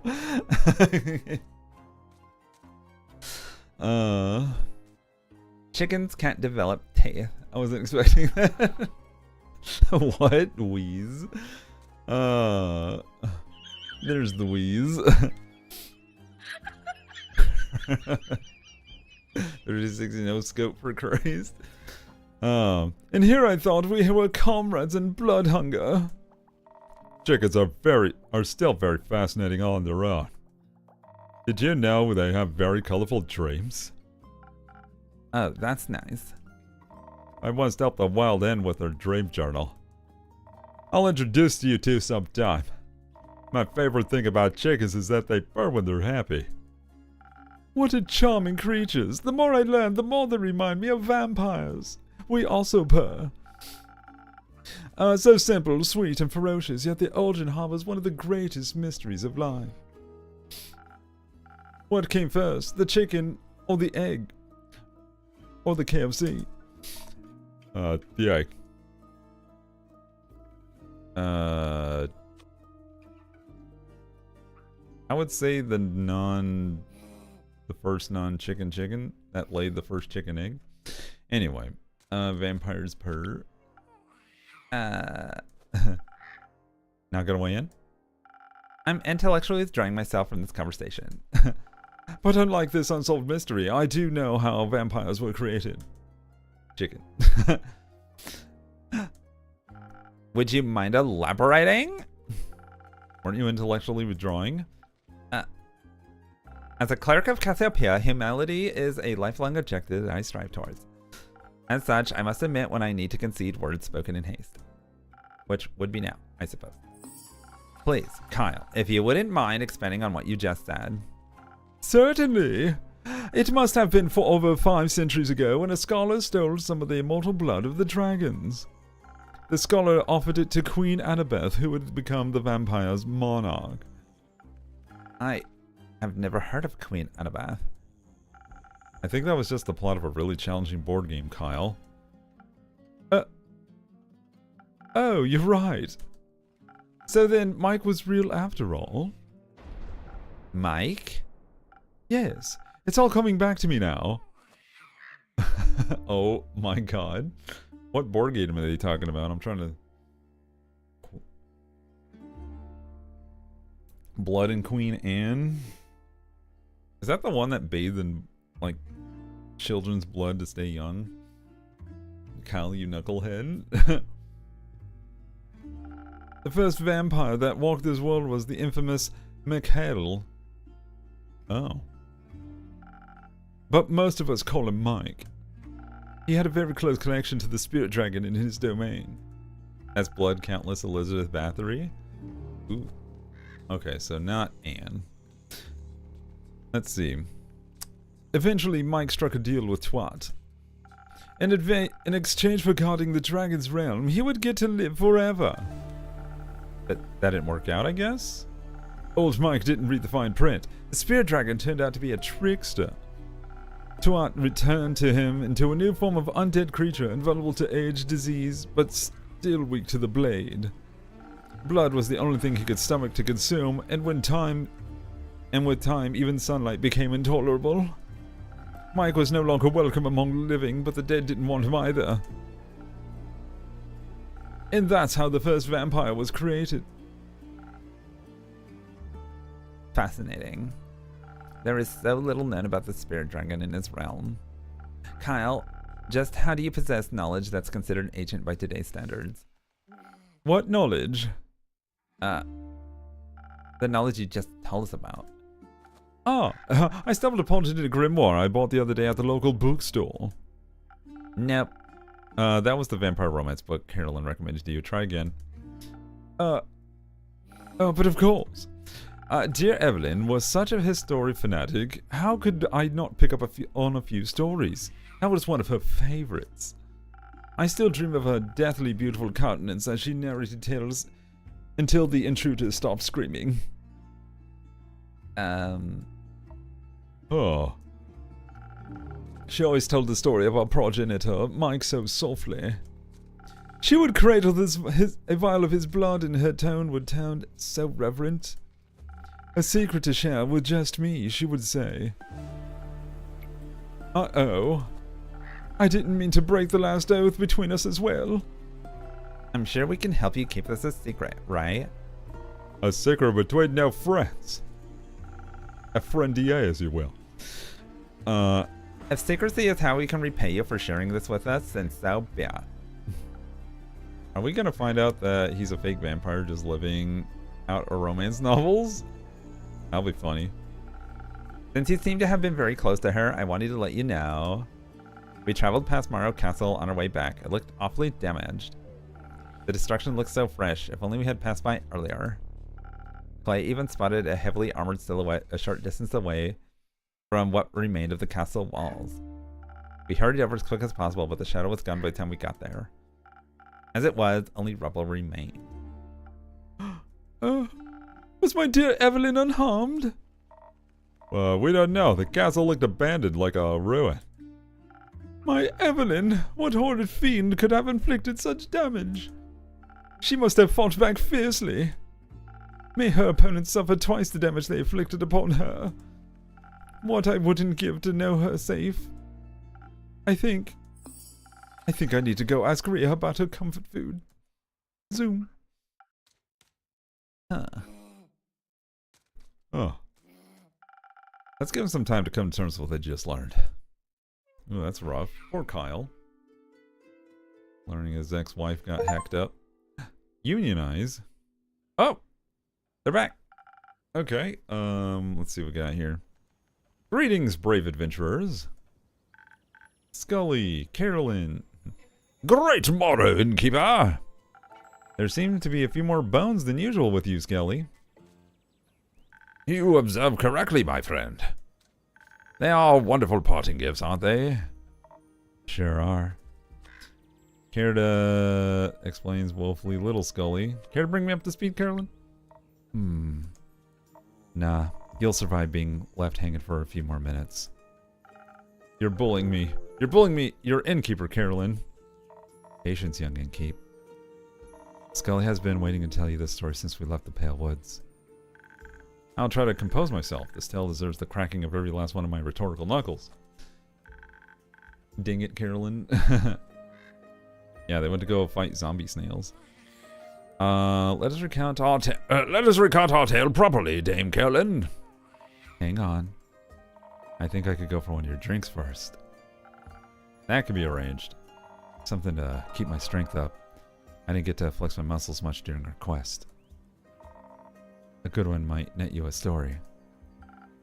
No pressure. Oh, shit. Alright, time to get her some muscly drink. So I might as well get her one that has nothing but muscles in it. Oh, that one has a good one. But we served a lot of coffee today, so let's get this one going. Let's see. I think last time I put some peppers in it. Alright, pepper juice.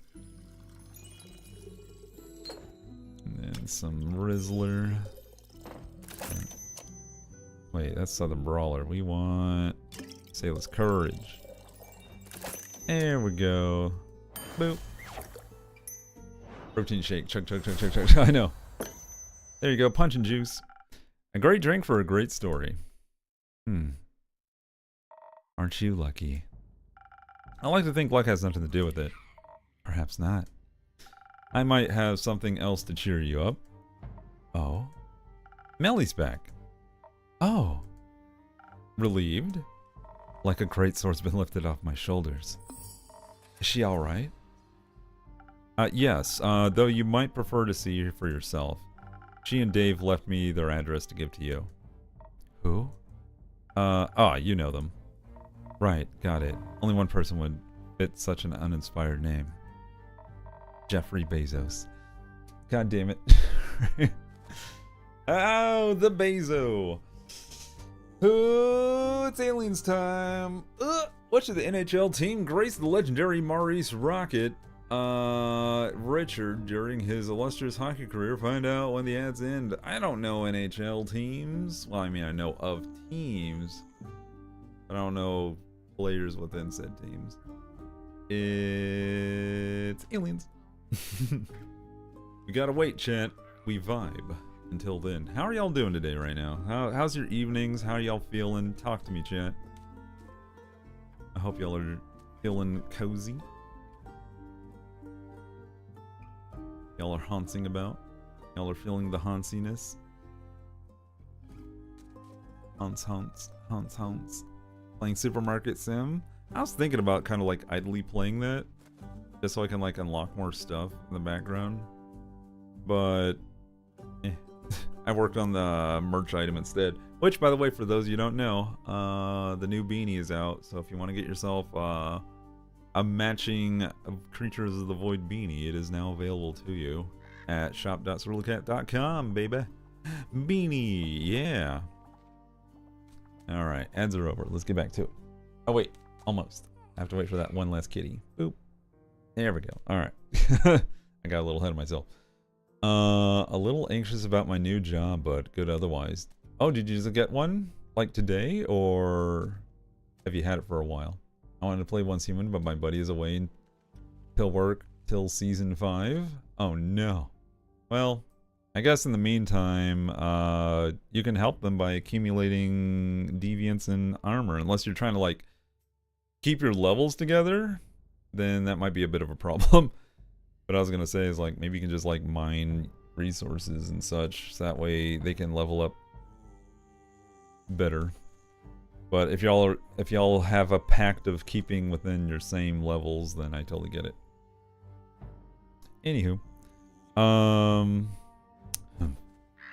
what was the context here? Right, God, only one person. They better have apologized to Melly or else.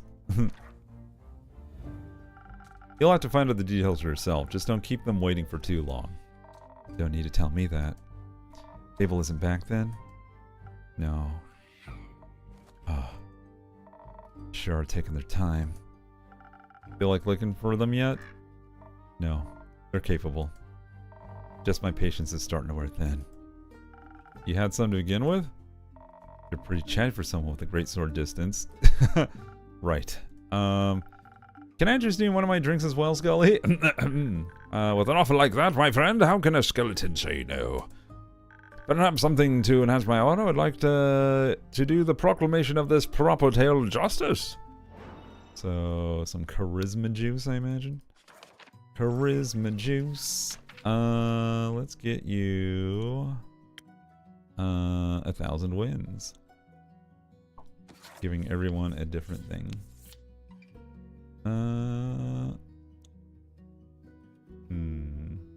That'll do. Let's see. Scully, I love him. He's pretty cool.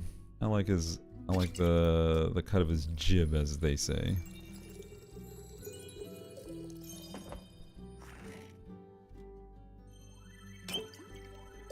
Enjoy the sparkles. Oh, too much. Yum. Are we good? What am I missing?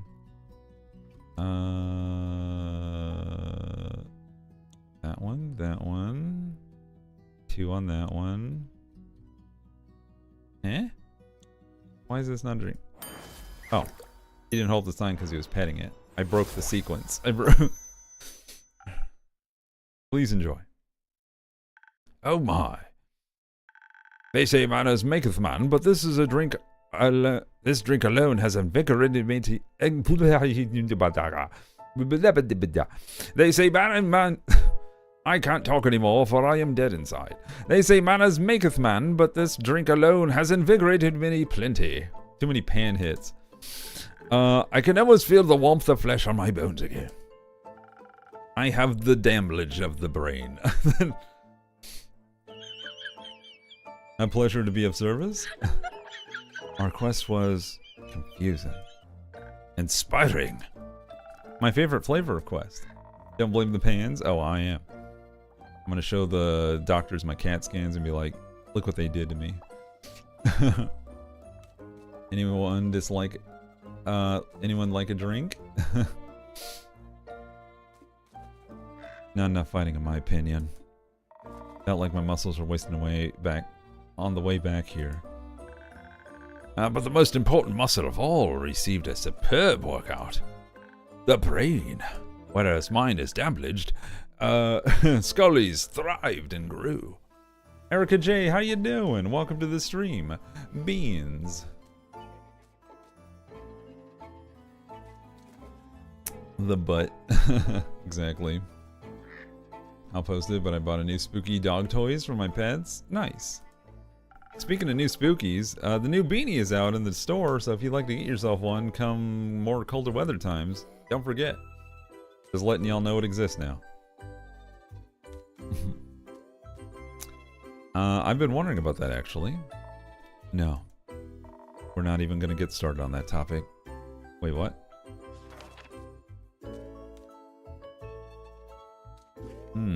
That's important to work out. The brain. Metaphorical calls. I've been wondering about that, actually. No, we're not. Oh, about brain growth? I do have to agree, my friend. Let's not get distracted. Though I would be delighted to share my theories with you, Innkeeper. Let me know when you have an hour to spare or 5. Now back to the task at hand. We started by making our way westwards though our progress was slow. Any complications? Yes, quite a few. Before embarking on this journey, I was woefully ignorant about the plight of the Fesoan farmers. The less than ideal weather conditions. The flood that ruined a lot of crops. And now this pesky undead problem. I was stricken with empathy for their struggle. The least we could have done was offer up our means of transportation for any soul looking for a better life further north. So we switched carriages 3 times. By the 3rd, we had gotten so far off course that it took a whole day just to get back on track on foot. But once our hike was over, we did get to spend a wonderful afternoon with Dame Carolyn's cousin, Lady Danica. That was nice, I guess. The cousin with the undead snail problem, yes? Did you manage to liven up that garden for her? Sure did. Just had to set out some cabbage to lead them somewhere else so we wouldn't be damaging any crops, and with just one magnificent strike, truly a sight to behold. It was just some undead snails, no need to have gotten so excited.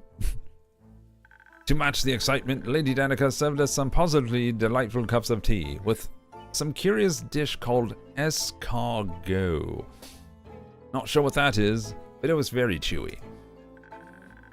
Better than any accompanying finger sandwiches, it was some new facts I had gleaned from observing the snails.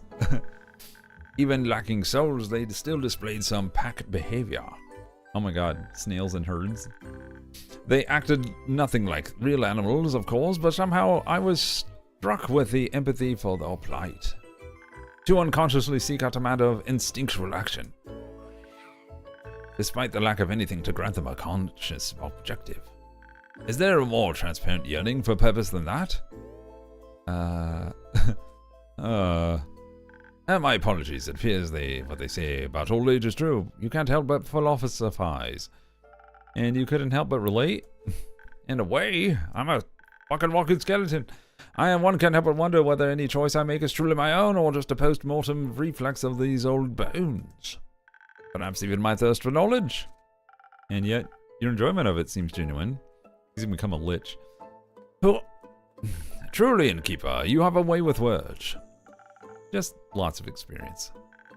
Though that may be, my worries seem rather foolish now. I count myself as quite fortuitous that despite all my memory lacks, I can delight in learning it all again. Does it really matter then where such an urge comes from? Anyhow, my apologies, Dame Carolyn. I completely derailed our epic tale. Allow me to make up for it by continuing post-haste. We departed after that, a lovely cup of tea, and finally headed for the Pale Woods. Lady Diana could have provided us with a cart and trusty steed, a cow with the most lovely temperament. Her name's Lisa Lottle. I made sure to greet the gentleman that passed us on our way to the woods. That's weird. That's the second time this week I've heard the name Lisa Lottle. Well, actually, not this week, but when did we play the cat finding game? Was that the previous Sunday? So it's been about like a week and a half.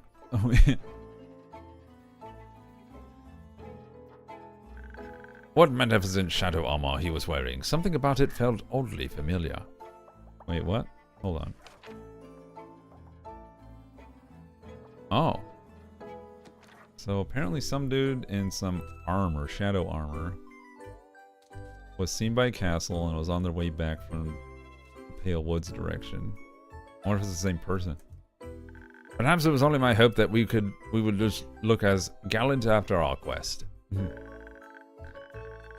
They started to put out more Halloween in stores decor. Yeah, I saw a singing pirate and a bell diving, like an old-fashioned diver with a diving bell helmet on,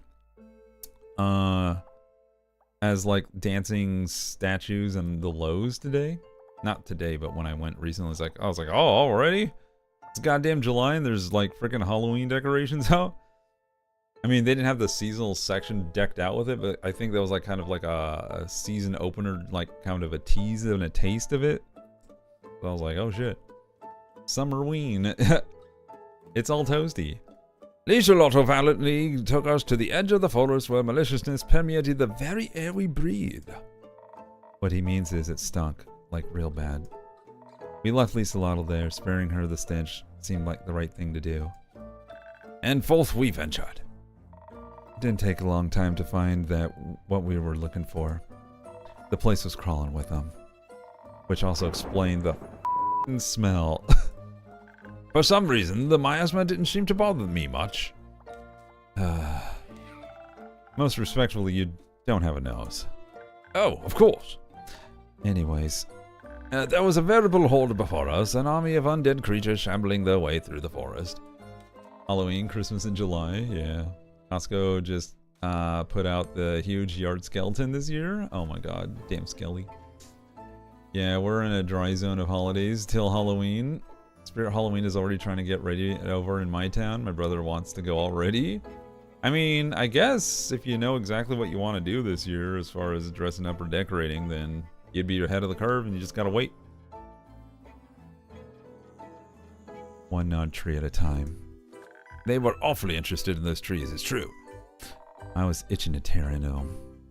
But remembering the plan, I stepped back with my hand on my greatsword. The crucial part of a successful negotiation is that you don't go into it blind, and so we observed. The undead creatures were displaying similar patterns to those snails. They weren't just stumbling around senselessly, you see. They seemed to be following a pack leader. It was that one guy from the Animal Planet channel. What was his name? The controversial man from Los Angeles. You have to be a pack leader. Hello, my name is, oh, I forgot his name. Who was that? I forgot his guy. He had his own show. Part of his practices, I respected what he did about, like, dog training and whatever, but I heard there was, like, mixed reactions on, like, how he treated doggos. But if it came to, how's everyone? I'm doing well. How you doing, Mara? Welcome to the stream. I give you beans. Bzz, Carlos something? I can't remember. Caesar. Yeah, that's right, Caesar. And apparently he like trained like dogs for famous people or some shit. Caesar Milan. That's it. Anyway. A representative that simplified things considerably. Of course, my first course of action was clear. I let Dame Carolyn know of my intentions. Seemed reasonable enough. While I circled the group to get the leader at the front, she remained hidden in the shadows of the thicket. I have a Halloween spooky convention that's on my birthday this weekend. It's Midsummer Scream, so I may go. Oh, that sounds fun. I hope you have a good time, Erica. I walked up to the leader, another skeleton, making sure I displayed an open and respectful disposition. I suppose they were not open and respectful in return? Nope. Before I could even react, the skeleton had bitten down on Scully's arm. Agony is what I would have said it if I'd been protected by my frost armor and your excellent drink mixing skills. Always glad to hear my drinks are protecting my clients on their quests. My friend, your drinks are astonishingly potent. Maybe too potent. As soon as the undead creature bent down, their teeth shattered upon impact. Their leader recoiled immediately. All the others surrounding us froze. The leader fell to the ground, cradling the face with her hands. Curiously, when they regained composure, the expression was filled with joy. Still no idea how you could read an expression on a skull. They were actually quite expressive for a skeleton. Skeletons definitely do have expressions. They mostly express themselves through vibes. Yo, vibe check, skellies. That sounds like some of your usual shit. But this time, I'm almost willing to believe you. Excuse me, but what are exactly our vibes, my friends? Have fun explaining that one. I guess you can think of them as some kind of aura that someone gives off. You know, the vibes, right, chat? Come on, you know, everyone knows the vibes. Fascinating. It sounds quite powerful. Could one harvest them like magic? Take a sip, you donut. God damn it. Let's get back to the story. Tee. The teeth shattering was quite worrying. It made me re-examine the bite marks on the trees around us. Peculiarly, the bite marks were quite a bit more shallow than what he had seen in other parts of the forest. Which means... all those undead creatures had severe dental issues. The leader was so happy because the frost on the chill was dulling their pain. The others' teeth were also in truly poor condition. And looking at their behavior, that seemed to be causing them a severe pain. Coupled with their hunger for trees, it became a never-ending cycle of suffering. I forgot about the alert. Oh my god. I'm being donated. It should have never... It should have never gotten so bad. I asked them why they hadn't reported the issue to the necromancer. It was clearly starting to impact their fulfillment of their objective. That got him really heated. They tried to rip Scully apart again. But Dame Carolyn skillfully resolved the situation with a bit of intimidation. It turns out, they didn't even have dental. Oh. No insurance for Skellies. Carolyn? I'm with Scully on this one. They had no benefits, nothing. They were just expected to be quiet and follow orders. Oh. That doesn't sound right to me. It's a scam, that's what it is. No sick leave, no compensation, no PTO. They didn't want to hear it. We're doing what we love. We don't need any fancy benefits. But you should have seen the state they were in. They couldn't even take a proper chomp out of trees out of bark anymore. No PTO? I know, fuck that. riot in the streets. What would happen when their teeth deteriorated even further? Their necromancer would replace them with another undead creature in a heartbeat. That was when Scully really got to them, I think. The words were just pouring out of my mouth. I was just elated they were the right ones. The light reflecting off the frost armor really dazzled them too. Any skeleton worth the calcium should be able to acquire such armor. They need to be bound by such neglectful necromancer. My apologies. Got a little heated under the collar there. It appears that I somewhat lost my composure just now. You might soon be contacted to host the first UFU gathering, Innkeeper. Union for the Undead. UFU 1755. Never forget your roots. They're welcome to visit any time. I think they really want to improve this situation. And most respectfully, they promise to leave the Pale Woods alone as well. One of the UFU's goals is to find a more sustainable way to deal with the obsession eventually. They're heading for their necromancer now. There are a bunch of demands to settle. They graced us with a great deal of parting gifts before we left. We got the Hallex that broke off one of them and when they attacked Dame Carolyn. Their leader gave me teeth we couldn't put back in the skull. Oh, and this eyeball. I'm overjoyed we managed to resolve our quest in a peaceful manner. Can't deny your resolution was pretty effective. Good to know you're both happy with how it ended. Those are the outcomes I most enjoy hearing about from my patrons. Oh, but we did manage to get you something else as well, Innkeeper. Right. Oh, right. Here. The trees look really chewed on and dead. But the berries seem like they were thriving. They're the ones Elfie's going on about. Not like they're here to appreciate them now, so I guess you can have them. Just set them aside to make Fable a drink when they're back. Sounds fair. Ooh, ghost berries. Also, while I was plucking the berries, the spirits of the trees gave us a little keepsake. Because they were so glad we stopped all the gnawing. Sadly, I don't have any more storage space left in my hat. You won't believe what I have up here. There's one tall dildo. Takes up all the space. It's a magnum, you see. So we wanted you to have it as well. Now we can always indulge in sweet memories whenever we visit. Really, sir? Just imagine taking his hat off now, aren't y'all? Remember, before you engage into safe sex, you gotta put the top hat on. Let's see. Bonk, bonk, bonk, bonk, bonk. Do we need to start this again? Maybe.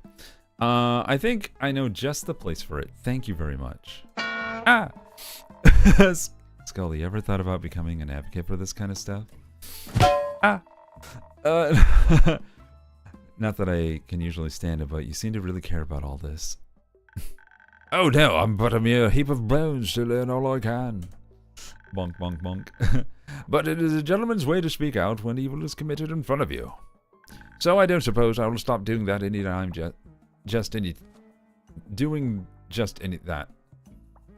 I will stop doing just that anytime soon. There we go, Jesus Christ. Sounds good to me. I still wonder what all those undead creatures were doing there. No idea. We didn't ask. Hunger? Seemed to be headed north before we talked to them. Maybe they were searching for more trees? The Pale Woods is one of the largest forests in Fasoa. I don't see a reason for them to leave the area before it was barren. Unless they were ordered to. Don't they typically come with a necromancer attached? You don't suppose that gentleman we encountered outside the woods could have been that very necromancer? I don't think farmers were armed like that you described. Oh, if I had known what a dastardly negligent necromancer they were, I would have never offered that greeting. Just realized where they could have been headed. It's true, there weren't many woods around here that compared to the Pale Woods. But that giant root in the capital must look pretty good with some tree-obsessed undeads. There might be tons more headed there even now. Indeed! Uh-oh. Just to clarify, you believe hordes of undead creatures are marching towards the capital? Well, towards the roots would be my guess. I see. They're heading towards Themis to gnaw at the divine roots, as if to fell the Aether Tree? Precisely. Not that such an action alone would destroy the whole thing, but it would certainly do some damage. What in the are you talking about? As I just stated, someone is trying to destroy the Aether Tree. The Starfall, the Primordial Flood, even the interplanar portals, it's all part of a big plot. Was that not clear? No. Oh my, that's awful! My mustache. And insane if it's true. Is it working? Unfortunately so. Or do you see stars in the night sky? I mean, there's one. There used to be more, damn it. And we don't know who's behind it yet either. Oh, well. Carolyn, Mr. Scully, the gel person you greet outside the woods, you thought he might be the necromancer? Oh, Scully. He certainly bore the armor of one. Did he seem like he wanted to kill everyone? Not particularly, though it can be hard to tell sometimes. Politeness and the desire for homicide aren't necessarily mutually exclusive. Necromancers resurrect dead things to make undead creatures. Indeed they do. So, Scully, you were resurrected, right? Do you remember anything about it? Well, I admit at first I recalled very little from the start of my new life. I mostly stumbled about trying to remember my manners. But my memories, or rather the memories of my body, which I suppose are also my memories, have been getting clearer lately. Let me try to focus my thoughts. I believe I was awakened in the archives in the Upper Bloom. The Everbloom, did you encounter any Blake Stalkers? Why, I did indeed. They seemed very hungry for my bones. Such interesting creatures that remind me of the old intellect wombats. Do those beasts still roam for Soa? No. What are intellect wombats? Artist here. Scully, who woke you up? A gentleman of fine age. I believe he was there to do research. I remember candles held over notes, scribbled on paper, ink stains on fingertips. He must have found me near my friend's study. I remember lurking for her when, after I woke, I simply left. How rude and inquisitive of me. I should have asked what he was researching. I could have helped. Be glad you did not aid him. We found his notes. They spoke of the destruction of the universe. Did the guy from the woods remind you of the one in the archives? Now that you mention it, I wasn't conscious enough to recognize the faces when I rose, but I knew the armor looked familiar. I think I saw it when I first reopened my eyes. Metaphorically, of course. I no longer have eyelids. A necromancer is behind all this? Is he trying to break the sigils just to thwart the spirit dragon in the realm of death? Sigils? Are you perhaps chance speaking of the sigils of Alcahest? My friend was researching them once. I always thought them a wild figment of our imagination. This is getting deep, I know, holy shit. The puzzle pieces are clicking together quickly. Seems like they're not, unfortunately. Do necromancers usually want to destroy Tuat? No, but they do defy the laws of life and death. Perhaps he craves access to all souls the spirit dragon guards. Or he plans to destroy death once and for all with his perversions. But my dear, to destroy Tuat, one must find him first. That in itself would be quite the impossible task, no? Not exactly. The spirit realm as well is protected, but there are ways to get to him. Can you kill death? Excuse me. I don't know, but I'm merely attempting it sounds disastrous. Oh shit, oh shit, oh shit. Miss Anwar, Miss Moore, Mr. Moore, Tuat is the god of death. No matter how insane the necromancer, no one could possess a weapon powerful enough to fight a god. Only weapons made by dragons can harm them, we all know this. You mean like Ur's great axe? Oh shit. A weapon forged for the dragons by the dragons, meant only for their claws? The axe. Suck it, Bezos. It could certainly cut through the barrier between the astral sea and the upper world, if not through Tuat himself. Would stealing an axe from a dragon count as a sigil? Alright, y'all lost me again. I talked about this already. Keep up. I'll explain later. I might count as a sigil if it awakens or damages their plane. Should not be awakened under any circumstances. Nor should their legendary weapon fall into the hand of a mere mortal. My, this is quite concerning. I'm right there with you. Yeah, this is getting kind of crazy. This seems like too insane of a plot. Even for some big evil bad guy. They always seem to be reaching for new heights in their dastardly schemes. If we are correct, this one plans to steal Ur's weapon, break the sigil, and then destroy Tuat. Dragons be with us. What about the undead creatures marching toward the capital? And they must be a distraction, a way to keep anyone who would interfere off his back. Quite the dangerous distraction if you ask me. Those poor husks shouldn't be snacking away at those roots either way, should they? No. And those sigils of alcohol zest you keep talking about could do what? Destroy the tree?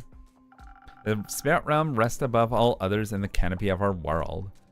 If what we believe to be this monster's plan succeeds, it will collapse down onto the rest of the Aether Tree.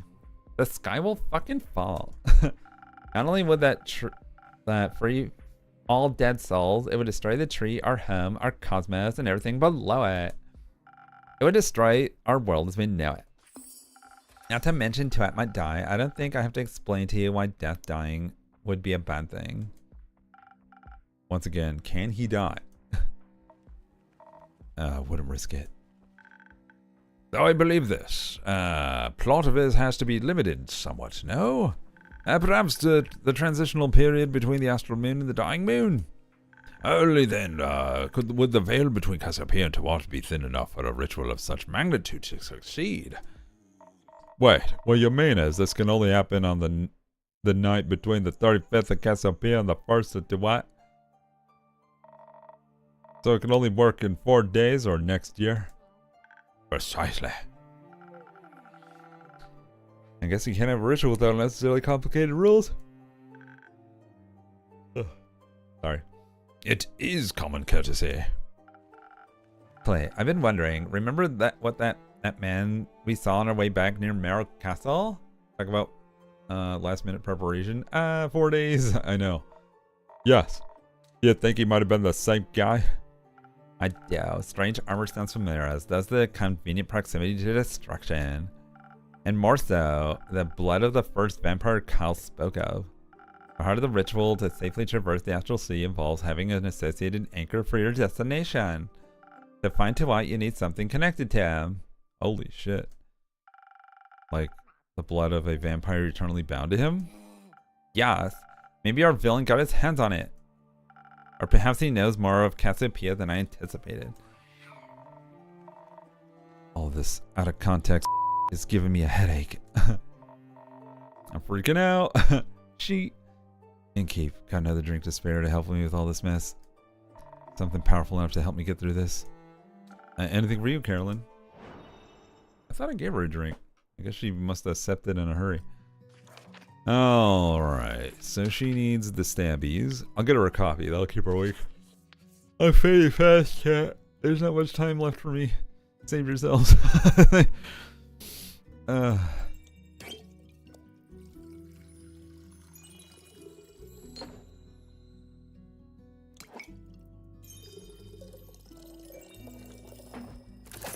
Ding. Oh. I put all the strength I have into this drink. Enjoy. I think you just put parts of my sanity back together. Thanks a lot. If you need to stop soon, then do so. We're almost there to the end. Just 10 more minutes. Anytime. So, this madman, if he can get the axe, he can kill the spirit dragon, right? Correct. Great. Let's stop him from getting the axe, then. Great idea. I know. Now how do we do that? Well, first, the necromancer needs to find it. For that, he'd have to get to Ur's realm. Thanks to the portals, that is entirely within the realm of possibility. One would simply have to journey through one of the portals into the Twilight Chasm, and then enter the endless caves to the Nightmare realm. Oh no. That's where Faber went. Nothing easier than that. Didn't Melly see some weird new bone way markers near the Twilight Chasm portal in the Moon Swamps? Could they be there to remind someone, say a necromancer, of the way to the portal? They could. Good. The moon pools are much easier to reach than Boreas. We should catch that necromancer before he ventures into the chasm, and most certainly before he gets the axe. Right. Let's go beat his axe. Hold on. What if he's right? Oh my god. I'm gonna put the whole, like, what if Thanos is right moments with these guys? What if you don't succeed? Bro. That's a choice. Not again. You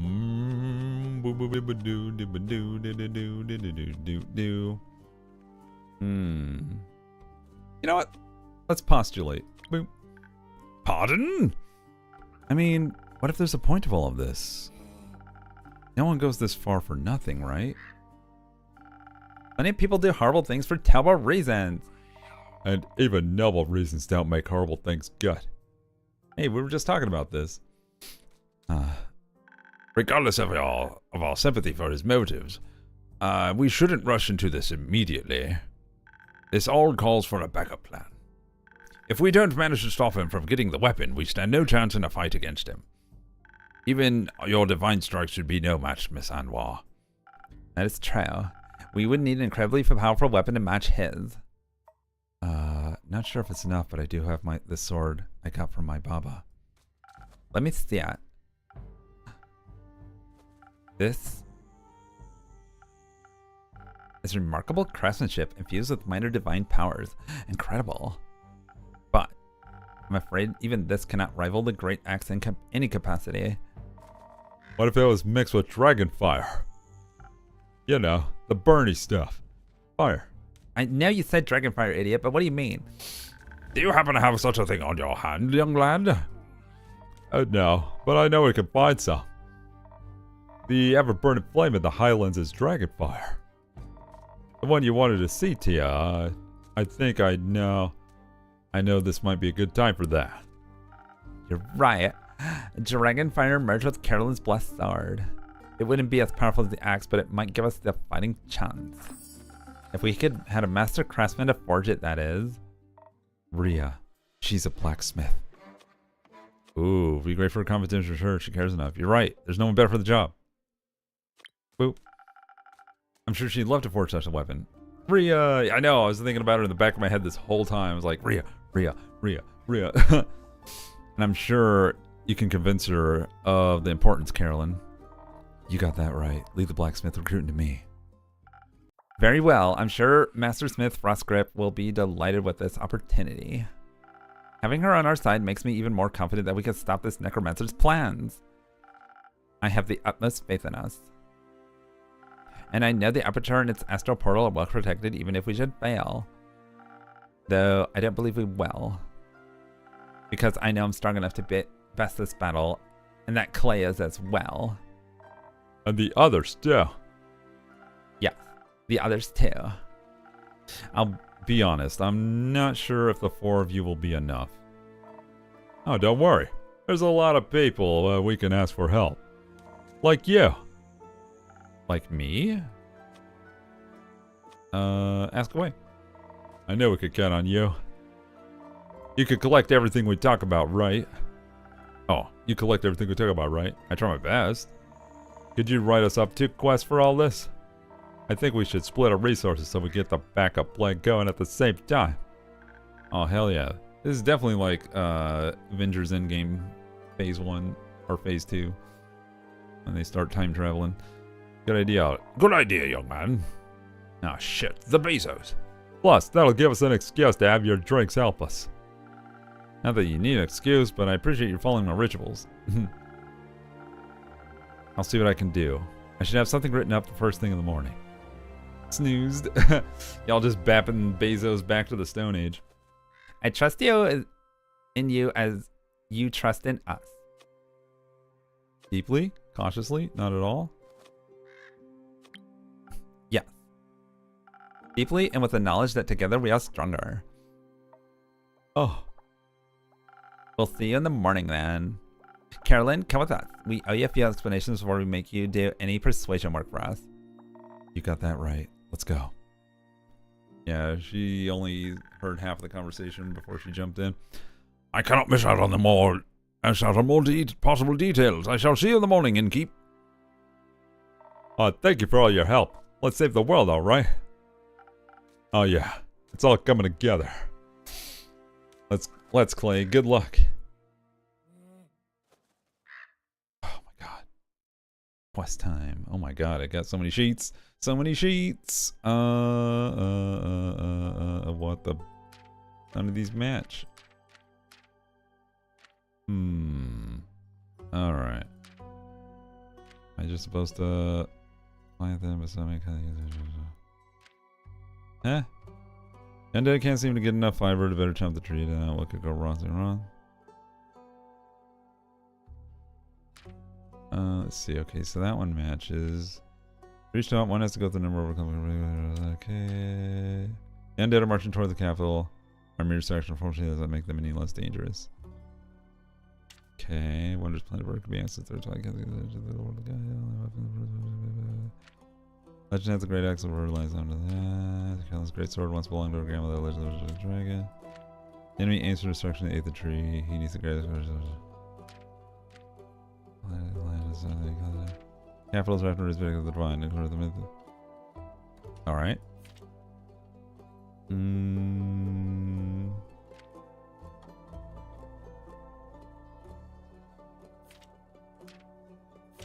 Oh. There we go. Alright, the Dead Parade. The horde of undead is approaching the capital. Their insatiable hunger for the local flora leads them to expose roots of the tree, and therefore the capital of Themis. Since it lies nestled safely in the roots, this is a mere distraction, so not it's a good fit of the true plan, but the undead still must be stopped before they hunger for flesh once more. Yay. Alright, distraction. Okay. Let's see here. Plum crepes, clearly. Okay, Caroline's great sword. Longer grandfather legend is a gift from the dragons himself. Truly impressive, true. Boop.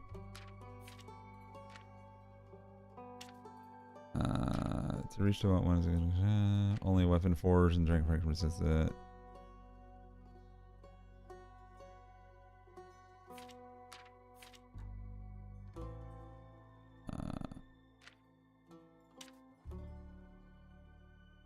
The enemy aims for the destruction of the Aether. He needs the great axe of vertical spirit.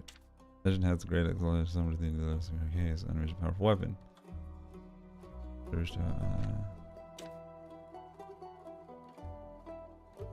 Oh, legend say the first line of the fight thing. Oh. At this one, okay. Right.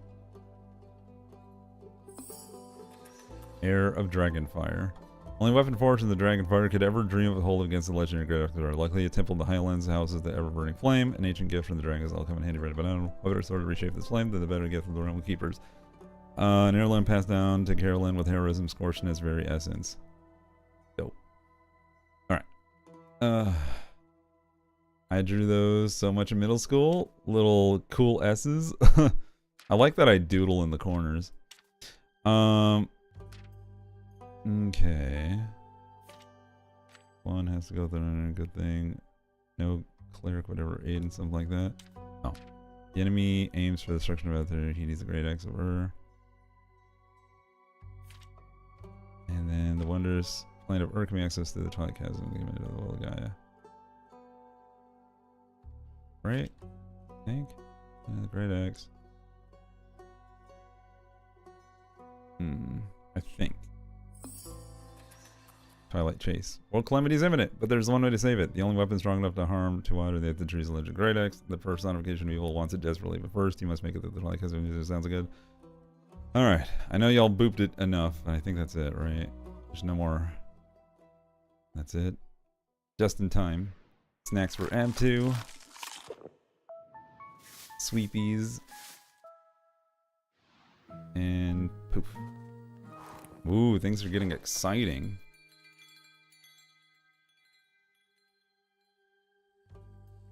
Ooh, 3 days, chat. 3 days. They have to get all that shit together. They have to stop the undead. They have to get the fire blade.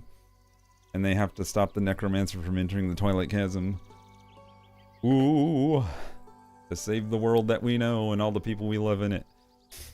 The universe itself, the entire cosmos, as they understand as part of their world. Wow. Are we getting paid OT for this? Well, the skeletons aren't. They don't have any benefits, and they so they're just doing it unpaid overtime, which is the worst. It's crunch time for them. They work for an effects studio, you see. Ugh. It's rough. It's rough out there being a skelly. But man, this is wild. The tone is definitely beefed up and ramped up, and I'm excited. And I have to wait for the Bezo. What a ride tonight! I know. What a perfect time to end though. Like right at 11 that we got to this point. And we probably would have ended sooner if we didn't have all the conversations in the middle. I'm not saying that's a bad thing. I'm thinking if none of those conversations ever happened, we would have stopped short and we've been sitting here talking for a bit. Because I feel like this would have been the perfect cliffhanger. We got sidetracked. I mean, like I said, they were good conversations. I enjoyed that. But the ramen combo was amazing. I know. I learned about more flavors to try. And how to go to... recommending people who have never had ramen to actually go to a restaurant and try it. Nummy ramen. We got the return of Kyle. It's all that matters. Well, to you, Galran. You got to see Kyle again. Oh, dear. He was just as empty-headed as last time. Ooh, I wonder if he'll chip in. Like, knowing that... Hold on.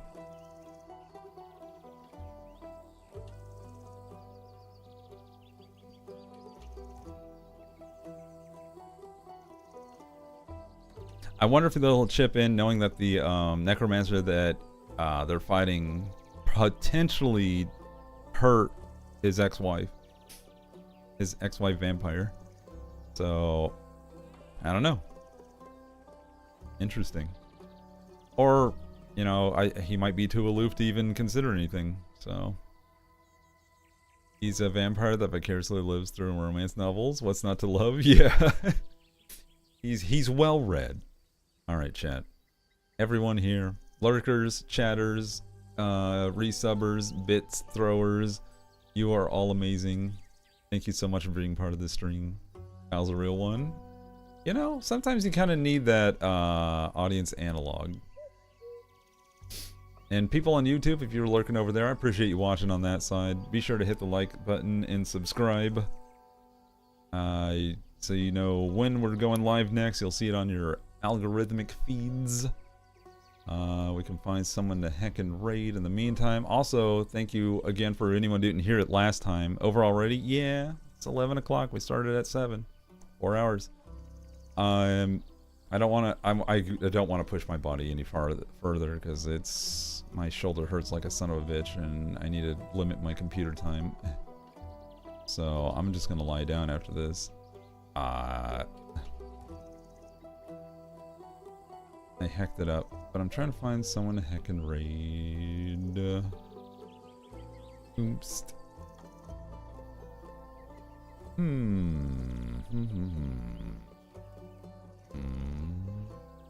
Y'all like Phoenix Wright? It's another kind of visual novel. We can go raid a friendo. Do you have a heating pad? I have a salon pots thing I can put on my shoulder. I think I might use that. I do hope it heals well too. Alright, let's get out of here. Save. Boop. There we go. Me menu. Yes. Okay. There we go. And then we'll do our little outro. Chat, y'all are beautiful. Be good to yourselves. Be good to others. I haven't decided what I want to do tomorrow. We're gonna raid a good pal of mine that I met through St. Jude Summit. His name is Smirk. He usually plays Toontown, but today he's playing some Phoenix Wright. So if you want some more stories to watch, I think you'll enjoy that. Give them the swooshes, the swaggles, respect their mods, show them the good behavior, initiate some self-care if you all need it. Get a snack, pet a dog, pet a cat, get a nap. And I'll see you guys later. Love you all. Bye-bye. Zoom. And YouTube, I'll see you